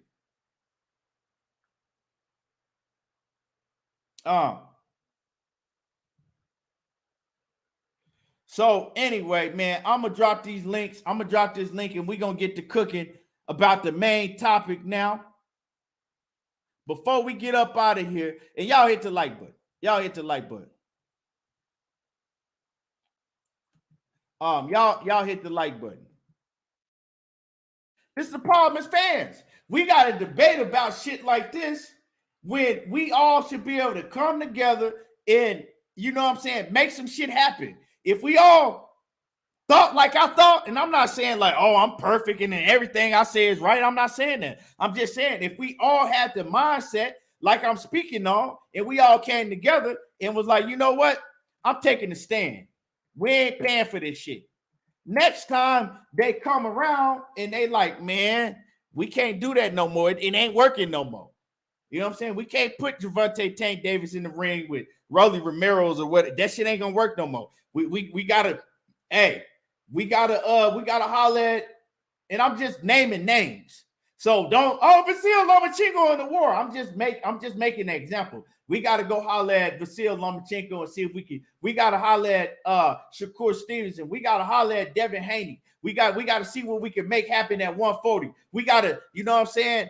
They gonna think like that. But if you keep paying for bullshit, they gonna keep giving you bullshit. That's it.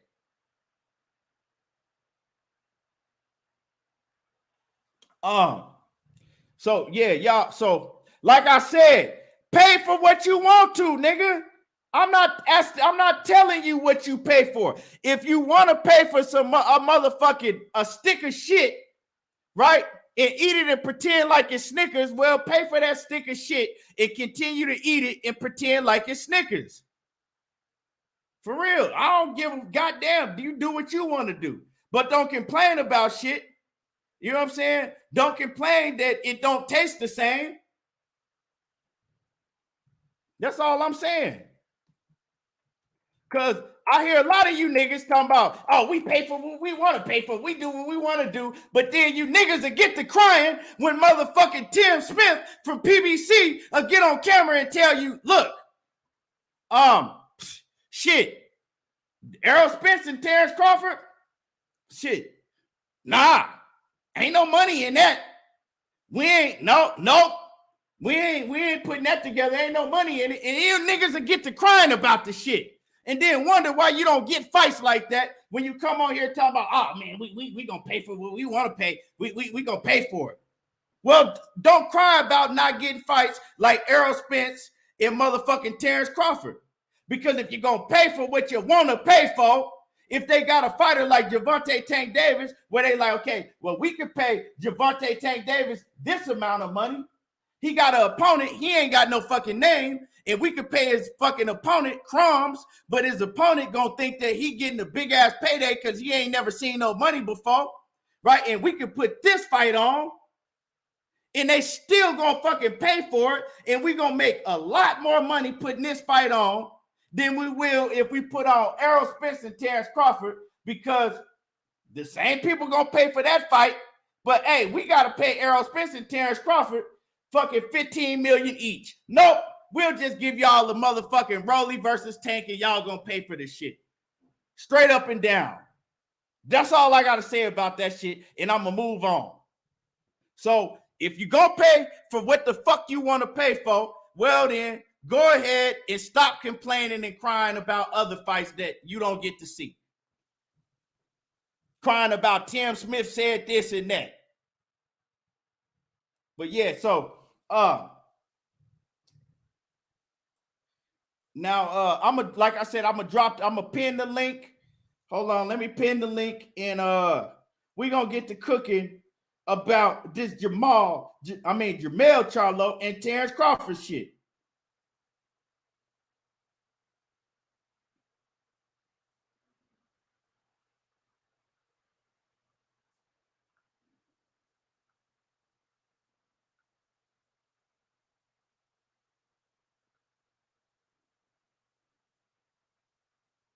Man, y'all niggas got me on my goddamn Fred Hawthorne shit today. For real, I'm finna go on a whole motherfucking a goddamn PBC don't buy it rant. Y'all got me on my Fred shit today. Hey, oh man. God damn.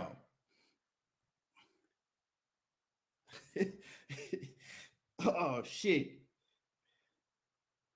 But you know what I'm saying? I want to see fights like Errol Spence and Terence Crawford. That's the shit I want to see. KP, what's happening with it? KP, what up, bro? Can you hear me? What's happening with it, man? Man, what's they got up, me bro? on my They Fred got you. Hawthorne shit today, man. Hey, man, if they want to spend their poor rich pesos on shit fights, let them do it. You gave them the steak analogy. Let them do it. That's like you said, bro. Like, I don't want to hear nobody complaining later. Not saying some of the guys in the chat is complaining, but most of these people complain about fights that we don't get, and we do it as well because we want to see good fights. Right.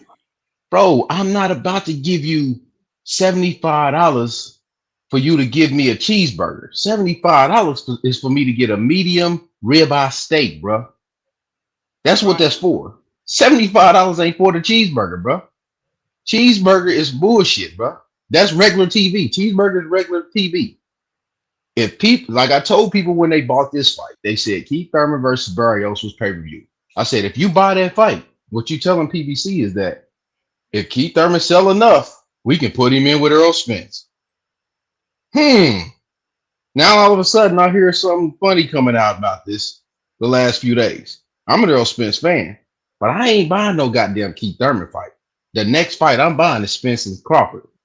That's where I'm at with it. So I ain't with where these fans is with, where they like Rollie versus Tank. Man, let's think about this, Keon. By the time Adrian Broner was Tank's age, the motherfucker was in there with Madonna at least. Right. I mean, Floyd Mayweather fought Diego Corrales on regular HBO at 130. My man's is moving up weight class, up and down, fighting for junior varsity belts, and everybody like, yeah, he's a great fighter. Hey, man, you got to prove it to me. The only way I know who's great is when I see them on the TV and they playing against somebody else that's great. I can't just give you no title and just run with that title because I feel like running with that title. You got to beat somebody that proves to me. It's a lot of sharks in the water around Tank Davis, and he ain't fucking with none of them sharks right now. But he the top guy. Let them say it. I see Shakur running around the same waters. I see Devin running around the same waters. I see T.O. running around. These dudes is running around the same waters. We ain't getting none of those fights, and they in their early 20s. Look, bro, either you give me the fights or not. But I'm going to tell you what I ain't going to do. I'm not going to buy bullshit fights. Somebody else can do that. I take vacations with my money. Y'all can play with y'all money all y'all want. I ain't doing it. Yeah, well, Coach, what's happening with it? What's up, brothers? How y'all doing? Oh, man, you already know, man. I know you saw them slide comments I was making in that chat. You was ignoring me, nigga. I know. Nah, I read what I saw. Yeah. What I saw, I read. He ain't doing nothing, but you know, this is his having a year in the fight. This is his Rocky Field hand fight. Y'all, you know, that's all. Y'all don't complain that shit with red face. You know. Who is y'all? I don't buy red face fights. I ain't buy. The only fault that I bought with why do y'all do that comparison? Hey, wait, Keon, I'm gonna say this to Coach. Coach, y'all cannot do that comparison, and I'm gonna tell you why. I just came from Puerto Vallarta, Mexico. They got a mural of Canelo on the damn wall. All them poor people down there support him, bro. These brothers have pockets and sections where they don't go back and fight it. The only one that did it was Earl Spence. And then these dudes is wondering why they don't got no sound fan base. Hey, last night, me and Money was going at it last night, right? Because he, no matter what that motherfucker do, he fucking support that bullshit. Now, don't get me wrong. This Bivol fight, I have no complaints whatsoever. I think that's a great fight, right? That's going to test Canelo. That's a good fight. But then you're going to come back around and you're going to fuck around with GGG. And then everybody forget about the other bullshit that he gave us. When you make, just like I've told Money, if you making that kind of fucking money, the fans deserve the best fights. I didn't buy none of them fights. And that's what people don't understand. Just like with Tank. I criticize both. We can't hear you, Coach. Did somebody call you? Yeah, he out. Somebody called this line, probably. But yeah, man, let me say Dennis. Porter and Bud. I don't know who streamed Porter and Bud. I paid for it. I thought that was a solid fight. That fight was worth it. We have been complaining about wanting to see Bud Crawford fight a solid opponent for a long time now. And I was one of the ones that was complaining about wanting to see Bud Crawford fight a solid opponent for a long time. So why would I complain about this shit? And then when it happened, stream it. I didn't stream it. I bought that fight. I thought it was solid. Yeah. That fight was worth it. That fight was worth it. Right. Absolutely. Go ahead. Because that's one of the best fighting the best. You don't want no, I don't understand how these people who are the fanboys of certain fighters, no matter what, y'all fucking okay with that bullshit. I'm not okay with that. Now, with this fight, I'm gonna say this. I'm glad they making this fight because they fucked over that dude. regardless of his rankings, he is a regular champion. You got to give him that. I know he don't look great. He's an awkward motherfucker. He's but I'm gonna support the mentally ill. I'm gonna support him. So no, you ain't shit. They fucked over that dude, right? So Rollie deserved this fight. I'm gonna say that, and he gonna promote the hell out of it. That's one thing he will do. Now, Rollie is strong. He got that mental strength. You know what I'm saying? So, hey, bro, it could happen. You never know. Well, that's why I said, Coach, it could be a dangerous fight because how many times is Gervonta Davis gonna be able to get up for these motherfucking lower class opponents? You better not go in there fucking around with Rollie if you want to. Get fucking hit with one of them fucking one of them mental shots, boy. Tell you better fucking be careful, boy. Fuck around, Rollie, if you want to. He awkward as fuck. Shit, what you see? Well, Yeah, mental shot. Go ahead, Kwame. Middle uppercut. I just like I told y'all before, bro. I'm not gonna support shit that my dollar gotta spend. I'm not doing it. You know what I'm saying? And just like Keon said earlier, if Errol start giving us bullshit fights, nigga, I'm gonna be on his fucking hat too. And he one of my favorite fighters.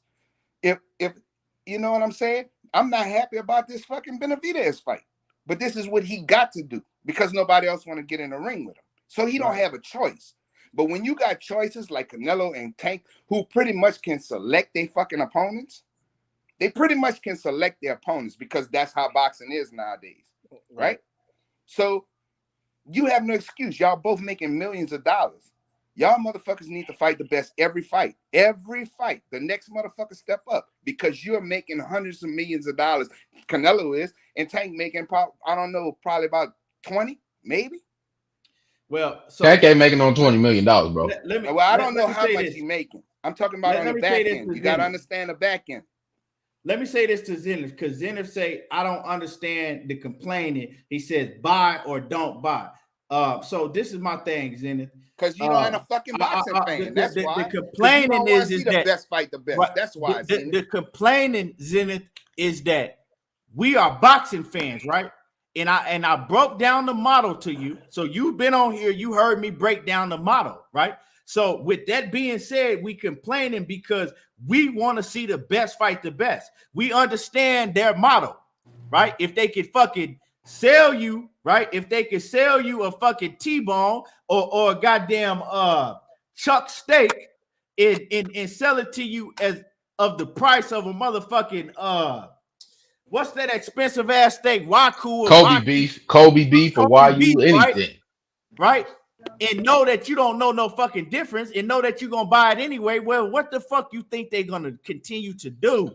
Put it in street terms for them. Put them in street terms. You either sell them the real shit or you gonna sell them that powder shit. Sell them the bullshit. They sell them the bullshit and they buying it and they love it and they mad because we know something. Yeah, right. If a Wagyu steak, right?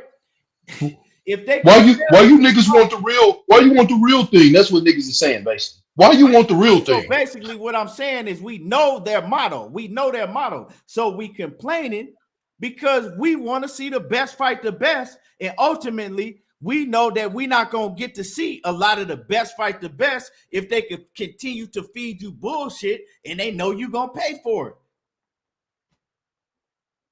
Just like I said, bro, if PBC, if they figure out, well, Errol Spence, I'm going to use him as an example, but they not going to ever do that with him because, first of all, he ain't going to let them do that shit.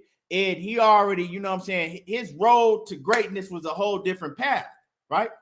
But if they could have figured out a long time ago, hey, shit, they going to pay to see Errol Spence against anybody. Fuck it. We going to give him Ivan Redcatch and they going to pay for it and we going to give him such and such. Do you think we would have got Errol Spence versus Sean Porter? Nope. Do you think we would have got Errol Spence versus, you know what I'm saying? Yeah, we would have got it. You know why? Danny Garcia? No, we would have got it because that's because that Errol is going to demand what he wants. No, you misunderstand what I'm saying. I'm saying if his temperament was different Oh yeah, absolutely. Right. And they figured out that they could sell us Errol Spence, right?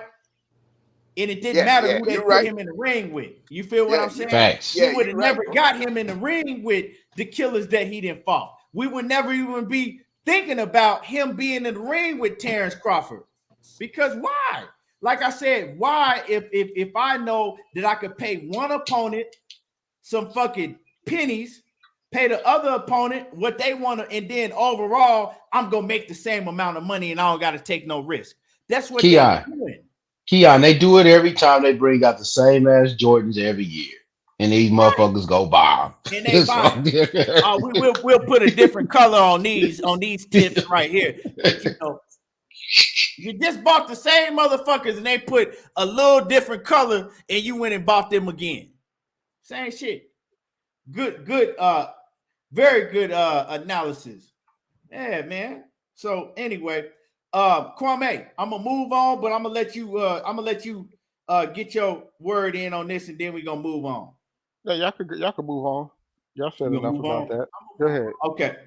Okay. Now I want to get into shit. I want to get into, and I'm gonna let you go, Kwame, first, right? Okay. And I'm gonna go around. I want to get into the Bud Crawford and my man, Jermell Charlo. I want to get into, well, he ain't my man. You know what I'm saying? I fuck with Jermell. Let me take that back. I fuck with Jermell Charlo inside the ring, but I don't really fuck with Jermell Charlo like that. So dang, you know what I'm saying? But I fuck with him inside the ring because he the type of fighter that we gotta stand behind and ride with because he fighting the best.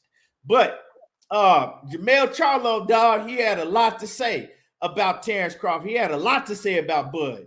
You feel me? Bud been talking about Terence Crawford for a long time now. Y'all gotta understand this been going on for like 2 years. We gonna move up and we gonna run over Jermell. We gonna, you know what I'm saying? We gonna take all his belts. They've been saying that shit for almost 2 years now. And then remember, at one point they were saying that it was all out in the media, and then Terence Crawford, he came and was like basically on some more. Well, I'm just playing. I ain't moving up to 154. I ain't, you know, I'm just playing. But now they at it again. And now they acting like they serious. So I'm gonna go ahead and let you cook on it. You know what I'm saying? I'm gonna let you cook on it. Yeah, I think. Matter of fact, I'm a play. You know what? I'm gonna play exactly what was said by Jermell Charlo, right? So we all know that Bud Crawford been calling him out. So I'm gonna play the audio of what was said, and then I'm gonna let you cook on it. Let me play the audio for those who may have not heard the audio. Let me see. Hold on, I'm gonna play the audio for y'all right now. Hold on.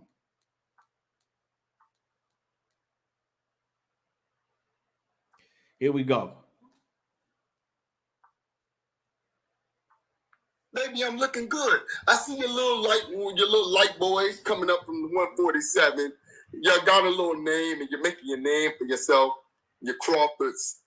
Now you're Crawford. My dog live in Omaha. I know how Omaha roll. How about he do his best and go fight Earl Spence then? Shut up. Take a little bit less money. Be quiet. Humble yourself and fight Earl Spence. He a stud. Do what he say, and then you might be the challenger sometimes.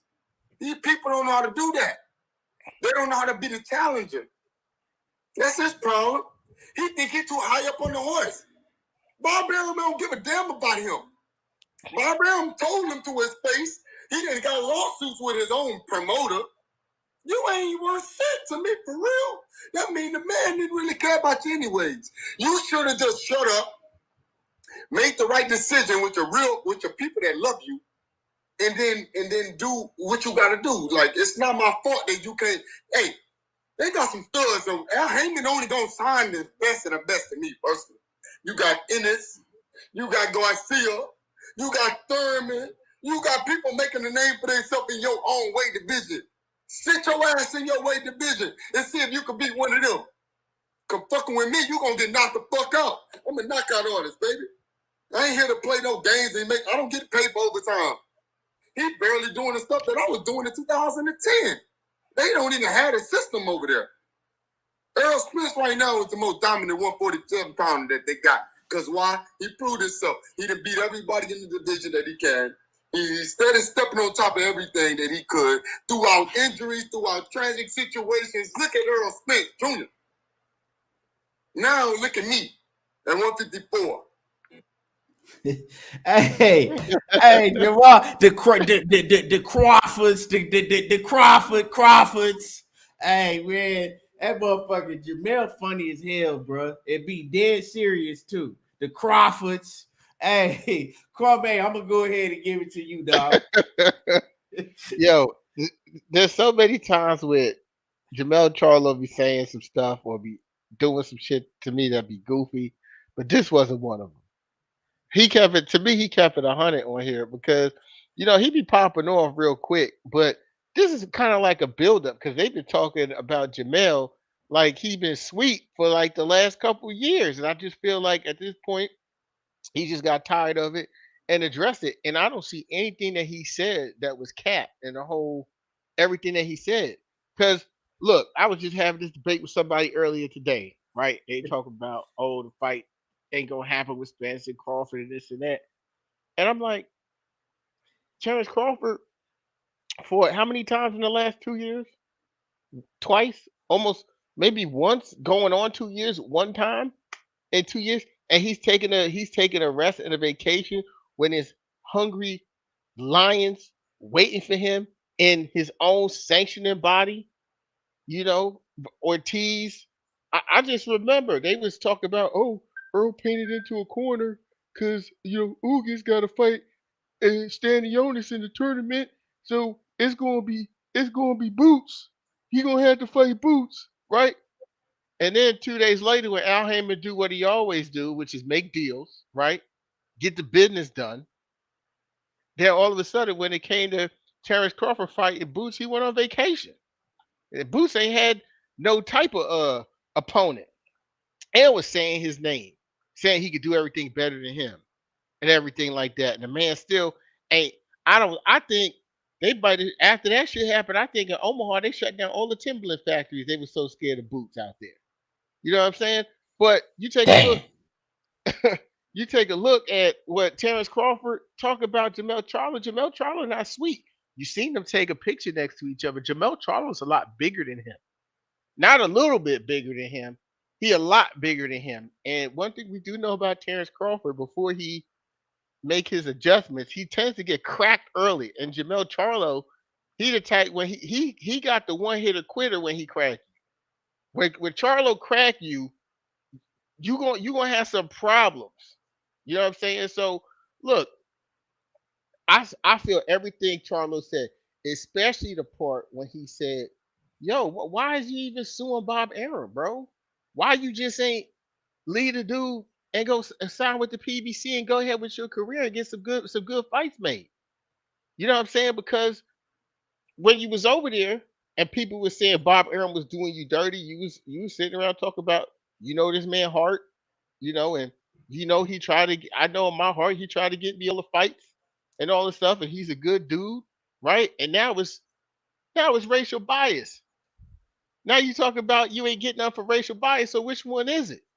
Cause we a little confused about what you trying to do over there, man. And there's a lot of there's some killers. There's some killers out there. You know what I'm saying? So just sit back and chill and fight Errol Spence, man, because I don't think you're gonna get past that. You know what I'm saying? So, running up to 154 like you're sweet, this weight class is for a reason. I'll just leave it at that. For sure. Let me go to Coach. I'm gonna go to Coach, man. Coach, what you think about all of that shit, that smoke that Jermell Charlo had for Terence Crawford? Hey man, I ain't gonna discount Bud as far as wanting to fight Jermell. That's what he want to do. I think he needs to fight Errol first, and then you can go fuck with him. If he move out of the division and make himself the mandatory by the WBO against Jermell, everybody gonna say he ducking fucking Errol. Well. Let me say this real quick, Coach. Jermell already has a mandatory, so he can't skip over the mandatory that Jermell already got.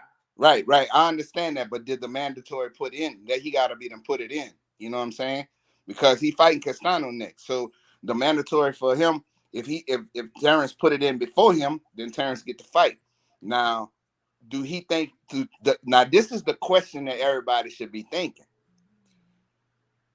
Do Terence Crawford think Jermell is an easier fight than Errol? Yes. That's the question that everybody should be asking. Good question, Coach. Because yes, that's what it is. You see what I'm saying? See, I think nobody that's what it looking is, at it too. from that angle. I think that Bud think he can beat Jermell more than he think he could beat Errol Spence. Facts. You see, so if that's the route you want to take, is his career, do what you want. I wouldn't mind either one of the fights. Now, do I want the Errol Spence fight more? Absolutely, I do.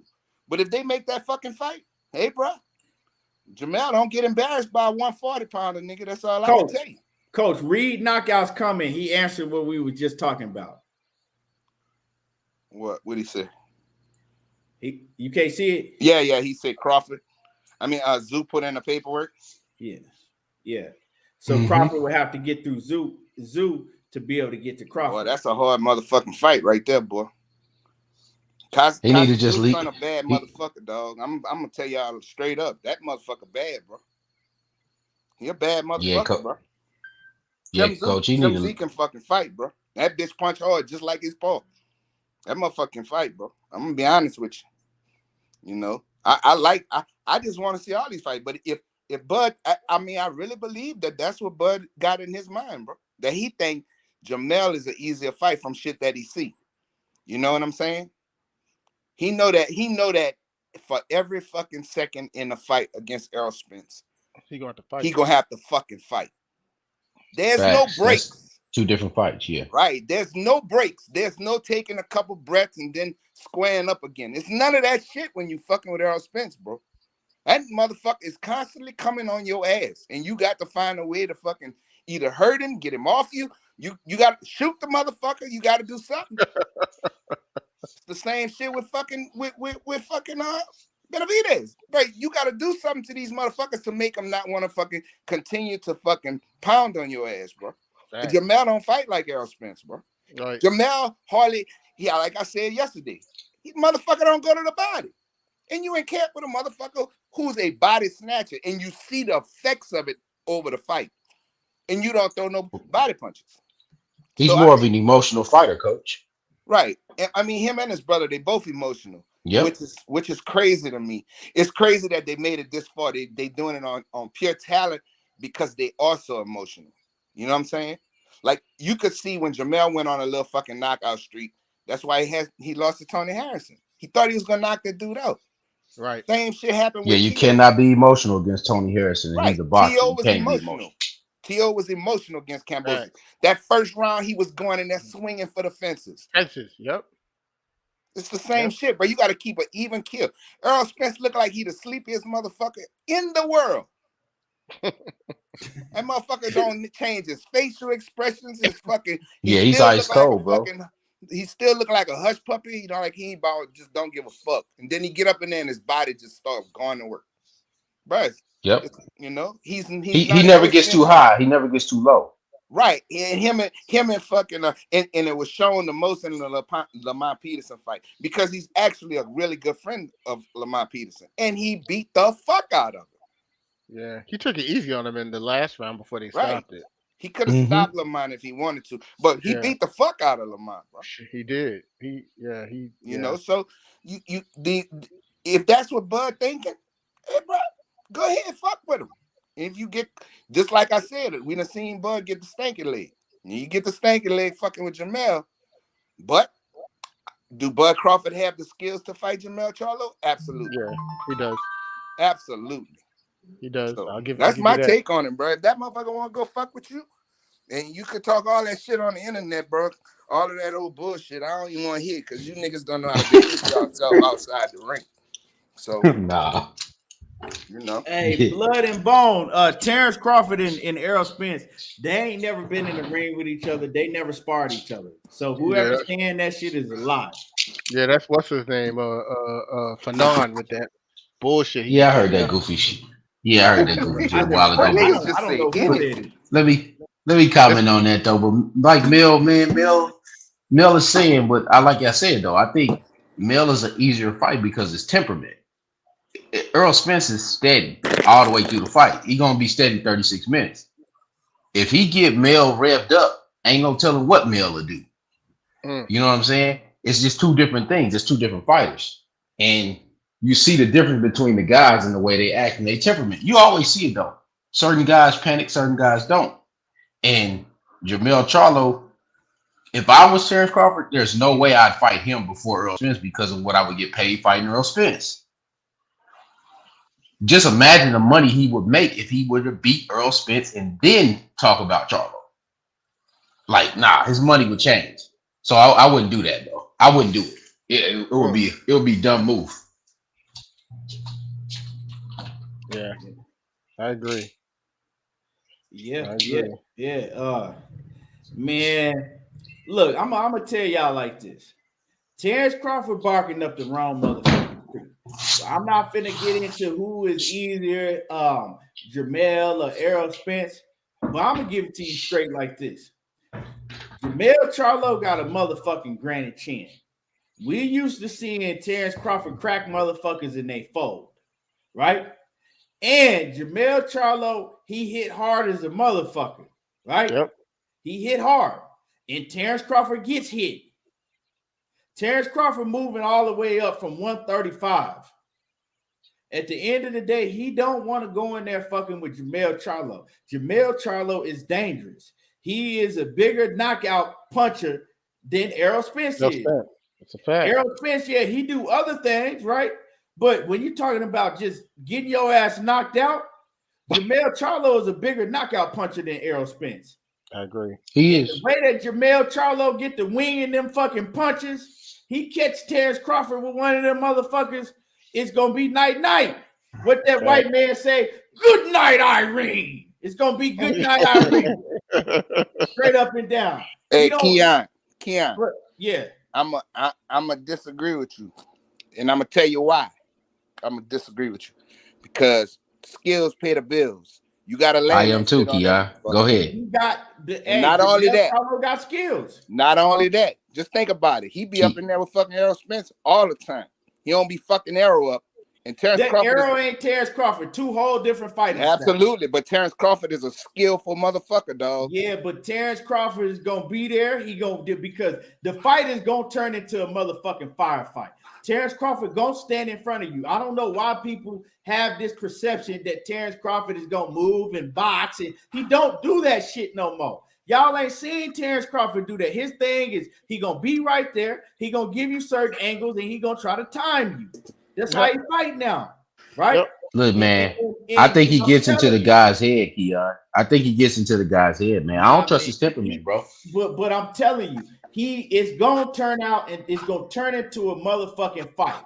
Y'all acting like Terence Crawford ain't gonna get hit. Can he take Jermell Charlo power? No. Right? When he hit Jermell Charlo and Jermell Charlo is still right there and he coming, and this motherfucker's a big 154 pounder, 6 foot, and you know what I'm saying? Hey, it's different. It's different. You don't want to get in there barking up that motherfucking Jermell Charlo. Look, man, they gotta prove it to me, bro. I don't do all these hypotheticals because of the weights, man. We've seen guys move weight and all that, bro. I'm just saying this, bro. He gotta prove it to me because his temperament ain't right. His temperament ain't never right in fucking interviews, let alone the ring. His temperament right enough to beat all the opponents that he been beating. True. And look at his and none of them are at that level either. What you mean they ain't at that level? They not.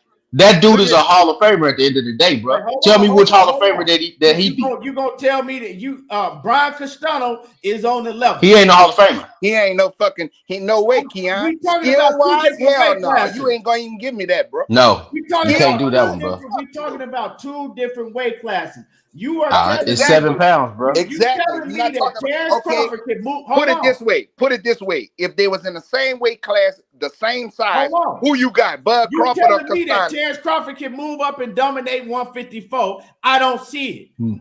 Okay. No, he can win one fight at 154 and be undisputed though. If he beat one of them, I'm telling you, I don't see him moving up to 154 and dominating all them dudes. he don't have to. All he would have to beat is one of them, Keon. He only got to beat one of them for all the belts. One of them. And I'm telling you, I don't think that he can beat Jermell Charlo. I don't see. I think he'll get his ass knocked out by Jermell Charlo. I don't. That's what I'm saying. I don't. I got to see it first, bro. Yeah, I got to see it first. See that shit. I gotta agree with Keon too. I mean, I saw the shot that Charlo took from Castano. The dude got a chin, and then if you talk about temperament, look at how his temperament was when he had the rematch against Tony Harrison. The dude was all business. He was losing again. Yeah, he was still losing again, though, bro. Listen, coach, body shots Tony Harrison was putting on him was fucking him up.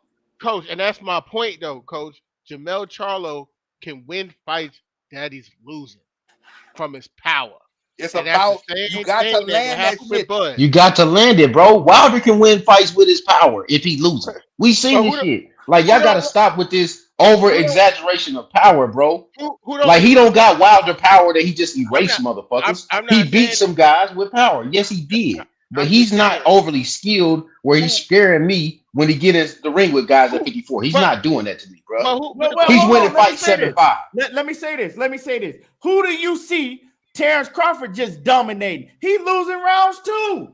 You just seen him fight Sean Porter, and he was losing the fight up into the knockout. Now he started coming on later on. You know what I'm saying? I had him up by 2 rounds. I didn't say no when his own corner was telling him that. I said he was. I said I had him up by 2 rounds. That's what I'm saying. Behind on the scorecards, to me, he was behind. I had Sean Porter up into the knockout, into the 2 knockdowns. I had Sean Porter up into that point. So let's not act like that Terence Crawford is just going in there, outboxing and dominating everybody. Never said that. We ain't saying that, bro. But that's what you acting like. You acting like Jermell Charlo can't box. I'm not. Kia, this is good. Bro, this is good. This is good. This is what we said, Kia. Kia, this is what we're saying, bro. His style is he's an ambidextrous fighter, right? He gonna go left side. He gonna go right side. He gonna be able to change angles up and down. And this is something Charlo ain't dealing with right now. He's just dealing with guys that's coming in one way. Right. That's how Castano came in. When Tony Harrison gave him some adjustment shit, it hurt him because it showed the flaws that he had. So he had to go back and work on it to beat him the second fight. What happened? Tony Harrison, just like what we seen. We've seen Terence Crawford. People show him different shit, right? We not saying he can't. We just saying it's a more competitive fight than what you think it is. I think that's what we said. I'm not saying it's not a I never said not one time that it's not a competitive fight. I said that I have Jermell Charlo beating him. I got Jermell Charlo stopping him. I'm not saying how competitive it is or it ain't. I'm gonna tell you like this: if they fucking make that fight, I got Bud against him, and we gonna bet. Well, I got Jermell Charlo. All right, I got Bud. Hey, you know what I'm saying? I got Jermell. I got Charlo. Bud. Okay, I got Jermell Charlo. All right, we gonna if they make that fight, we gonna bet. Because, like I said, you gonna learn about skills, pay the bills. I've seen Bud Crawford. He had problems with guys that got good jabs. Jermell Charlo got a real good jab. Jermell Charlo did not make adjustments like Terence Crawford make adjustments. He got power, right? You're not, and then on top of that, you're not finna stop Jermell Charlo. Motherfucker got a granite chin. Who punch harder, Tyson Fury or Wilder? What that got to do with this? You fight? Fucking keep talking this power shit. What does that got to do with because this you fight? keep talking this power shit, Keon? He better skill. I'm telling you, they both can box. So you got a skill, I'm telling you, they both can box. I think Bud a better skill, got better skills. Just being real with it. Right, but coach, they always say a good big man could beat a good small man. Yeah, And I but think they gotta that's what be we equal doing in at. skills. They gotta be equal in skills. See, they leave Not, that part out. but Y'all gotta not, stop with the cliches, bro. not No, always, not always, you not always. understand? We saw we done seen little guys we beat up fucking guys who but because they better skill. Power don't just get you through. And it showed in the Tony Harrison fight. That's what I don't understand. So he won the second fight. Yeah, he got lucky and fucking won the second fight. Hold on. No, we're not finna do that. We're not finna sit up here and say he got lucky and Now I'm won gonna the tell you second why I fight say versus that. Harrison. I'm gonna tell you No, why I that's say that. bullshit, coach. I'm gonna tell you why I Knockout say that. came. I'm gonna tell you why I say that. Ain't I nothing say that lucky because about it is. that. This is the reason I say that. I say that because he was getting his fucking ass toe up and he fucking landed a big shot and hurt him. Nah, that's bullshit, Man, coach. come on, man. That bro, He dropped bro, him did you see earlier. the body shots Tony Harrison Coach, start that's walking to? bullshit you talking right now. He Man, wasn't Tony getting his ass Harrison was toe up. walking to that That motherfucker, fight dog. was a close, competitive fight. Man, that motherfucker was getting his ass whipped. You can No. say what you want. No. Them body Nah. shots Tony Harrison was putting on there was hurting that motherfucker, boy. I'm telling you. Like I Watch said, the fight. Watch it over. I watched We'll the watch fight. it on your It show. was a close fight. He wasn't getting his ass toe up. We can watch Yup. it on your show like we did with Errol Spence Nah, and man, Kell you- Brook. And he also dropped Tony Harrison early in the fight. It was like the second or third round. It wasn't like it was just one Right. lucky shot he hit him Yeah, with. he won that round. I'm not saying he didn't win no rounds, but Tony Harrison started putting them fucking paws on his ass, especially to the body, and he was hurting Yeah. too. Tony Harrison is a superior boxer. than Jermell don't fucking Jermell. make adjustments like as fast as the super elite motherfuckers like Terence Crawford and Errol Spence. He don't make adjustments fast enough. That's what I'm telling y'all. Because he don't listen to the corner when they tell him Right. to That's adjust. the He only don't. time, Kia, me and you talked about this. That's the only time I ever seen fucking Derrick James get out of his character. Ever. Hey, In the corner. hey, can I ask a question? Yes, Go sir. ahead. Who's more skilled, Mean Machine or Jermell Charlo? Jermell. Okay, that's the first question. The follow-up question is this: who's more explosive from A to B, Kell, Brook, or Jermell Charlo? From A to B? Yeah, Oh, who's more Jermell. explosive? Okay, what Kell Brook you talking? The Kell Either. Brook that fought Terence Crawford and Amir Khan. Well, fuck. I mean, That Kell Brook was done, that bro. Kell Brook is done. I'm not gonna Okay, take that okay. away. So with that being said, Kell Brook and Mean Machine hit Terence Crawford with right hands and straight jabs consistently the entire fight. Okay. So to think that somehow he ain't gonna get hit by Jermell Charlo, Never said that. so That's not if what they, we're saying. if they can wobble him, Okay. if they can wobble him clearly, you mean to tell me he gonna sustain a punch from Jermell Charlo that lands flush on his chin? Because I Jermell, don't know. We Jermell have be to hurting see that. guys We in have his to see. weight class. We have to see. I'm Who not was gonna it he just fought? say Key, was it Amir Charlo fought for the where he got his first title, or was somebody he fought, and when he hit the dude so hard he turned around and looked at the turnbuckle? that He was was getting Julian. outside. That was Julian Jackson's And, son. Julian and Jackson's Bell son. got Julian my Jackson's hands. son. furthermore, Terence Crawford is not a switch hitter. He will be in orthodox for the first 30 seconds to a minute of the He fight. never turned back. Then he go will to turn- Southpaw. Then he You will know turn what? southpaw. You know When what? you're a We're gonna southpaw solve this fighter, Knock shit out right right now. about that. You're a We're southpaw gonna fighter. solve this shit and do like When you Rick are a said. southpaw fighter and fucking you're make fighting the an fight. orthodox fighter, you are wide open for his right hand. Wide open for it. Okay. Jermell Charlo What you- is going to knock him out within 8 rounds if they ever fight, bro. What Well, you we say, gonna Coach? bet Make the it. fight. Make the fight, Coach. Make the fucking fight, and guess what? I got you and Keon. I got both of y'all. How about that? Male I ain't betting on no Knockout emotion. I ain't outside betting Make on no the emotion. fucking dude, fight. bro. I ain't got doing you it. and Keon. Coach, I got blood though. Coach, let me ask you a question, Coach. Do you got Terence Crawford over everybody? No, I got fucking no. Hell no. Nah, I got him over male though. I got him. Damn. Over there. Outside the box media. Bring your ass on in here. What the fuck you gotta say? Come on, knock outside the box. What you got? Nah, hell nah. I got Bud over male. Come on, Man, break of it course down. you do, because you didn't even know Jermell Charlo had knocked out his last 7-9 opponents. You talking about he ain't had Yeah, a because he knockout in a lost to long Tony. time. Jerry, he looked so damn. You gotta understand, man. He ain't look good against Castano. He ain't, before that, who he beat? Mm-mm. Rosario. Are we acting like Castano Shit, is and probably Tony a better Harrison one for Jermall. outboxed him, and He that wasn't probably the first time we seen Terrence Tony guarantee Harrison you what. outboxing. If Jermall, Bud would have like fucking Brian, find your gut butter beat Brian Castano. Castano can fight, bro. And that pressure that he put on, you put Terence Crawford in there with him if you want to. Like, bro, Castano, like Butter beat his ass. looking bad against Castano ain't bad, bro. Everybody, Landon Lara look bad against Castano. Like, what Landon Castano Lara can old as fight. There's Landon Laurie only got one style, bro. He only got one style, bro. Landon Lara Landon is Lara a is master. old as He black is a devil. master class boxer, bro. He can fight. And don't nobody look good against Castano. So Jermell looking bad Charlo against just ain't Castano, fought that no ain't high IQ no fighters feather. to me. That ain't no And feather in I'm your cap. never Because a lot of I people's just favorite haven't been fighters impressed when I will look seen bad against Castano, bro. Castano can fight. Let's not do that. He can fight, bro. Never said he couldn't fight.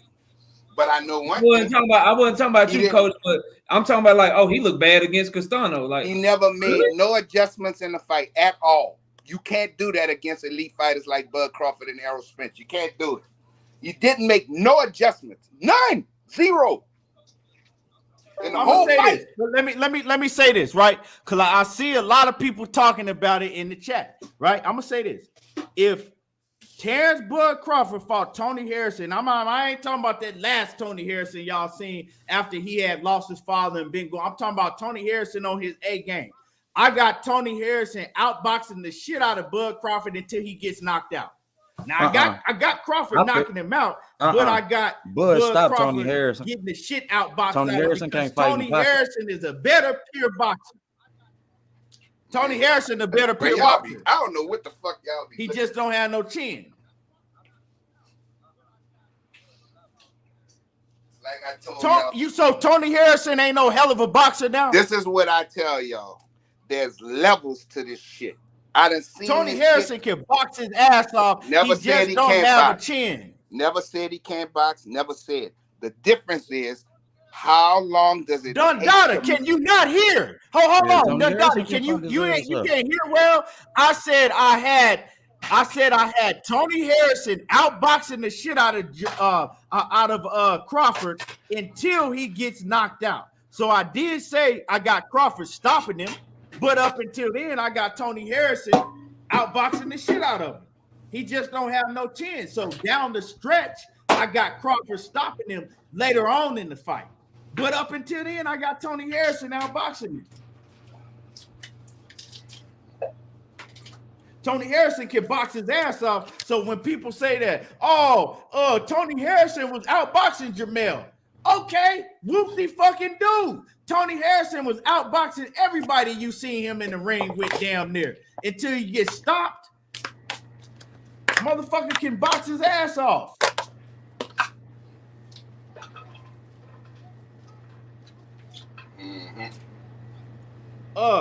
Shit. Y'all go. Shit, whoever want to go. Yeah. Y'all talk about that's a 154 pounder. He a 150. I mean, he a 154 pounder too. Tony Harrison was a 154, but you got Bud hitting hard enough to stop him because y'all saying Mel got a granite chin. Okay, you keep getting hit on that granite chin, you're gonna start cracking that fucking granite. That's what happens. Mm-hmm. And if you keep getting hit on the chin, it's already been proven to be vulnerable. It's damn sure gonna crack.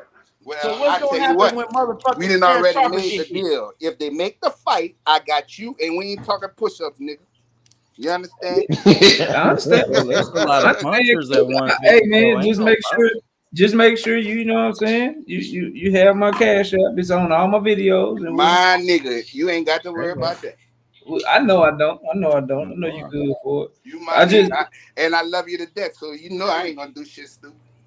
I know. I just like all these adjustments that Terence Crawford supposedly makes. Like, I mean, you don't know him because you're not a boxer. You don't watch do that. Don't do that, coach. I know what I'm looking at. Don't do that. Well, don't tell me you don't see the adjustments that motherfucker make, because he make hella adjustments, partner. Yeah, he don't never adjust. Coach, he makes the adjustments, man.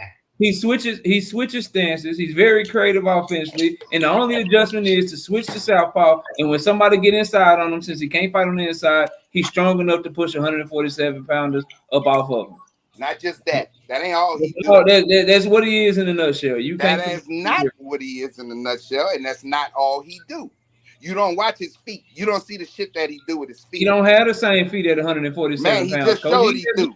He just showed the pivoting he did on fucking. He showed the pivoting and fucking countering and shit he did with fucking Sean Porter. Don't tell me that. You talking about when Sean Porter he don't was move as much as he needs to as he fight? did before because there's no need for him to do it against certain Sean Porter fighters. was winning. Sean Porter was winning that fight, bro. He was winning that fight. I hope they make that fucking fight. I hope they make that one too. I do too. Jermell Charlo gonna stop him. Y'all gonna see that fucking Jermell ain't nowhere on that level. I promise you. I'm gonna just say it like this, man. I think people overvalue the competition at 54. Well, hold on. Hey, hold on. Let me get the super chats in. Let me get this super chat in. My man, Dog 80s, baby. He said Jermell will apply pressure. Yeah, and salute to my man, Dog 80s, baby, in that super chat. No, he won't. No, he won't. Because if he would have, we got my man. Hold on, Coach. All right. Coach, hold on. Let me get these super chats in. I got one more after this one. My man Shawnee Harrison say, Coach is hating on Charlo. Enjoy, gentlemen. He made that Whatever. You could call it. You motherfuckers hate the truth. What I see in my eyes, you could call me hating. I don't give a fuck. No, you ain't hating. You just saying your opinion. It's a wrong. I don't give a fuck. Y'all know I ain't no Charlo fan neither. It's the wrong opinion, but you stating your opinion. You ain't. You know what? You can say whatever. I ain't no Charlo fan. Sorry, Shawnee Harrison. She said that she's a lady. For me. Hold on, y'all. Let me get through these super chats. Shawnee Harrison says that she says she's a lady. Sorry about that, Queen. But she came and told you real short and sweet and simple. And guess who don't give a fuck? That's crazy. Hey man, let me get to my man Zenith 360 super chat. My man Zenith back in the building once again. He say Bud is behind on the cards for more often. He said more often than Jermell. Bud hasn't outboxed anyone at 47. He says he won with power and Charlo took flush shots from Rosario. Who hurt anyone? He said who hurt everyone he fought except Charlo. Yeah, Rosario has hurt everyone he fought except Charlo. So, yeah. Bud did outbox Jose Benavidez. Huh? He outboxed Jose Benavidez. Everybody else was competitive, but Jose Benavidez that just got shot in the leg or some shit, they said. Yeah, he did. Yeah, he got blasted. But he did outbox him. Bud a dog, bro. My man G Jones say Erickson Lubin beats Crawford. Nah, his chin. his chin transplant, bro. Not low, bro. I'm gonna ask y'all this question. I'm gonna ask y'all this one question. This is gonna solve all this goofy shit. At 147, those guys historically will be looked at as better than the guys at 154 right now. Tell me I'm not lying. Well, that's always been a division that's more looked at though. Exactly, 150. I don't care if it's more looked at or not, but I'm just telling you. I'm just telling you based on what we. I understand, but I'm just telling you based on what we're watching and the guys that Jermell beat. That's cool. I believe he's a Hall of Famer, but I don't think that those guys. I don't think that those guys are better than the crop of guys at 47 sitting there that's fighting each other right now. I don't think so. I mean, I don't think if Lubin wake up with a chin tomorrow, if Lubin wake up with a chin tomorrow, that motherfucker gonna be a problem for a long time. Danny Garcia, he ain't gonna never have one, bro. We waiting for Amir to get one. I don't think they'll be remembered as better than like Jermell, and so I see what you're saying though, because there's a lot more eyes on 147, but it's some fighters up there at 154 that'll be remembered as better than some of the guys that we consider quote unquote top 147 pounders, like Danny Garcia, like. He won't be remembered better than Jermell. I think Castano has a chance to be remembered better than him. So I mean, it's fair what you're saying, but you know when you go to welterweight, middleweight, those are just the divisions that the fans know. And so to some casual fans, yeah, maybe, but if people like us on the panel or whatever, like we wouldn't pick none of those guys other than probably Crawford and Terence Crawford. I mean Terence Crawford and Earl Spence, and then Jerron Boots Ennis get a little bit more season. We wouldn't be picking any of them other guys to come up to 154 and cause any kind of noise or have any wreck for those guys right now. So, You know. Yeah. Let me get it to Batman, but before I give it to Batman real quick, and then we're gonna wrap it up. My man Randall Bivens coming through with the super chat. He says, I know y'all might not like video games, but arguments like this is necessary only if the analysts give unbiased data. Keep cooking. Appreciate you, Randall Bivens, coming through. So Batman, come on with it, Batman. I was listening, right? I was Yeah. trying to stay out of it, but Coach, Terence Crawford get knocked the fuck out by Mel, man. He ain't nothing but a smaller. He ain't nothing but a smaller. He ain't nothing but a smaller Tony Harrison. Damn. He ain't That's nothing. tough. I still got Bud, man. Bud head moves, man. That's it for me. Bud What you don't mean his move his head head. movement, bro? He come get I mean, nah, I mean male. It's male head movement for me. Yeah, I'm about to say, Bud don't move his head. Bud used to fighting people with disadvantages. Nah, it's longer. He got longer arms, so he really don't move his head like that. He steps back and try to loop his punches. But I got Mel knocking him out because if he punched with Mel, like I said, Crawford ain't got a chin for real, and I done seen it a couple of times. Motherfucking if what's his name? If Game Boy was paying attention, Game Boy probably would have stopped him. But you know, it is what it is, man. I don't even got Terence Crawford beating Tony Harrison. I wouldn't say all that. I think he'll stop Tony Harrison after getting the shit outboxed out. I think Tony Harrison will outbox him up until later on when Tony Harrison wear down and Bud gonna catch him and stop Tony Harrison. He gonna still hey, stop Keon, let's set it on fire. Hey, Batman. Hey, Batman, are you buying Tank Davis versus? Can't fight off the back foot. No, I ain't buying that shit. Unless Tank fight somebody. I mean, when Tank fight somebody, shit, boy. I'm not a Tank hater. I'm not a Tank hater. But I'm not buying nobody fight if they ain't fighting nobody I want to see him fight. There you go. He wants some more smoke. Coach want more smoke. Hey, y'all can say whatever you want, partner. I know what I'm watching. I know that. Mm-hmm. So, hey, listening to Batman and Coach is like listening to the old heads in the back of the barbershop playing chess, cuz. Hey, Coach, let me tell you something like this, Coach. Don't act like you didn't say it. Me and you had a private conversation.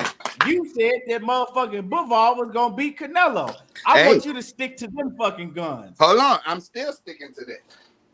I'm not saying. I said I'm not betting you. I said I'm betting on the odds because I'm gonna get good odds because they think that Canelo gonna wash you. Fuck all that shit, Coach. You said that Bivol is winning. That's all I want to hear. I want you to talk that shit. I think Bivol gonna win. If Bivol can control the distance, he can win that fight. I think Bivol gonna beat him. We ain't no if. I gotta watch his tape again, Coach. I gotta watch his tape. Hold on. No, I didn't pussyfoot around when I picked Caleb Plant. I came in on. I went to motherfucking Mexico. Hey, I went over there to Mexico. You know why? Because you know why. Y'all see me. I went in deep in the heart of Mexico on Money Brown TV, and I told everybody. I said, "Motherfucking Caleb Plant winning the fight. Hey, he's winning, and I got Caleb Plant." Hey. Don't come in here with that. No.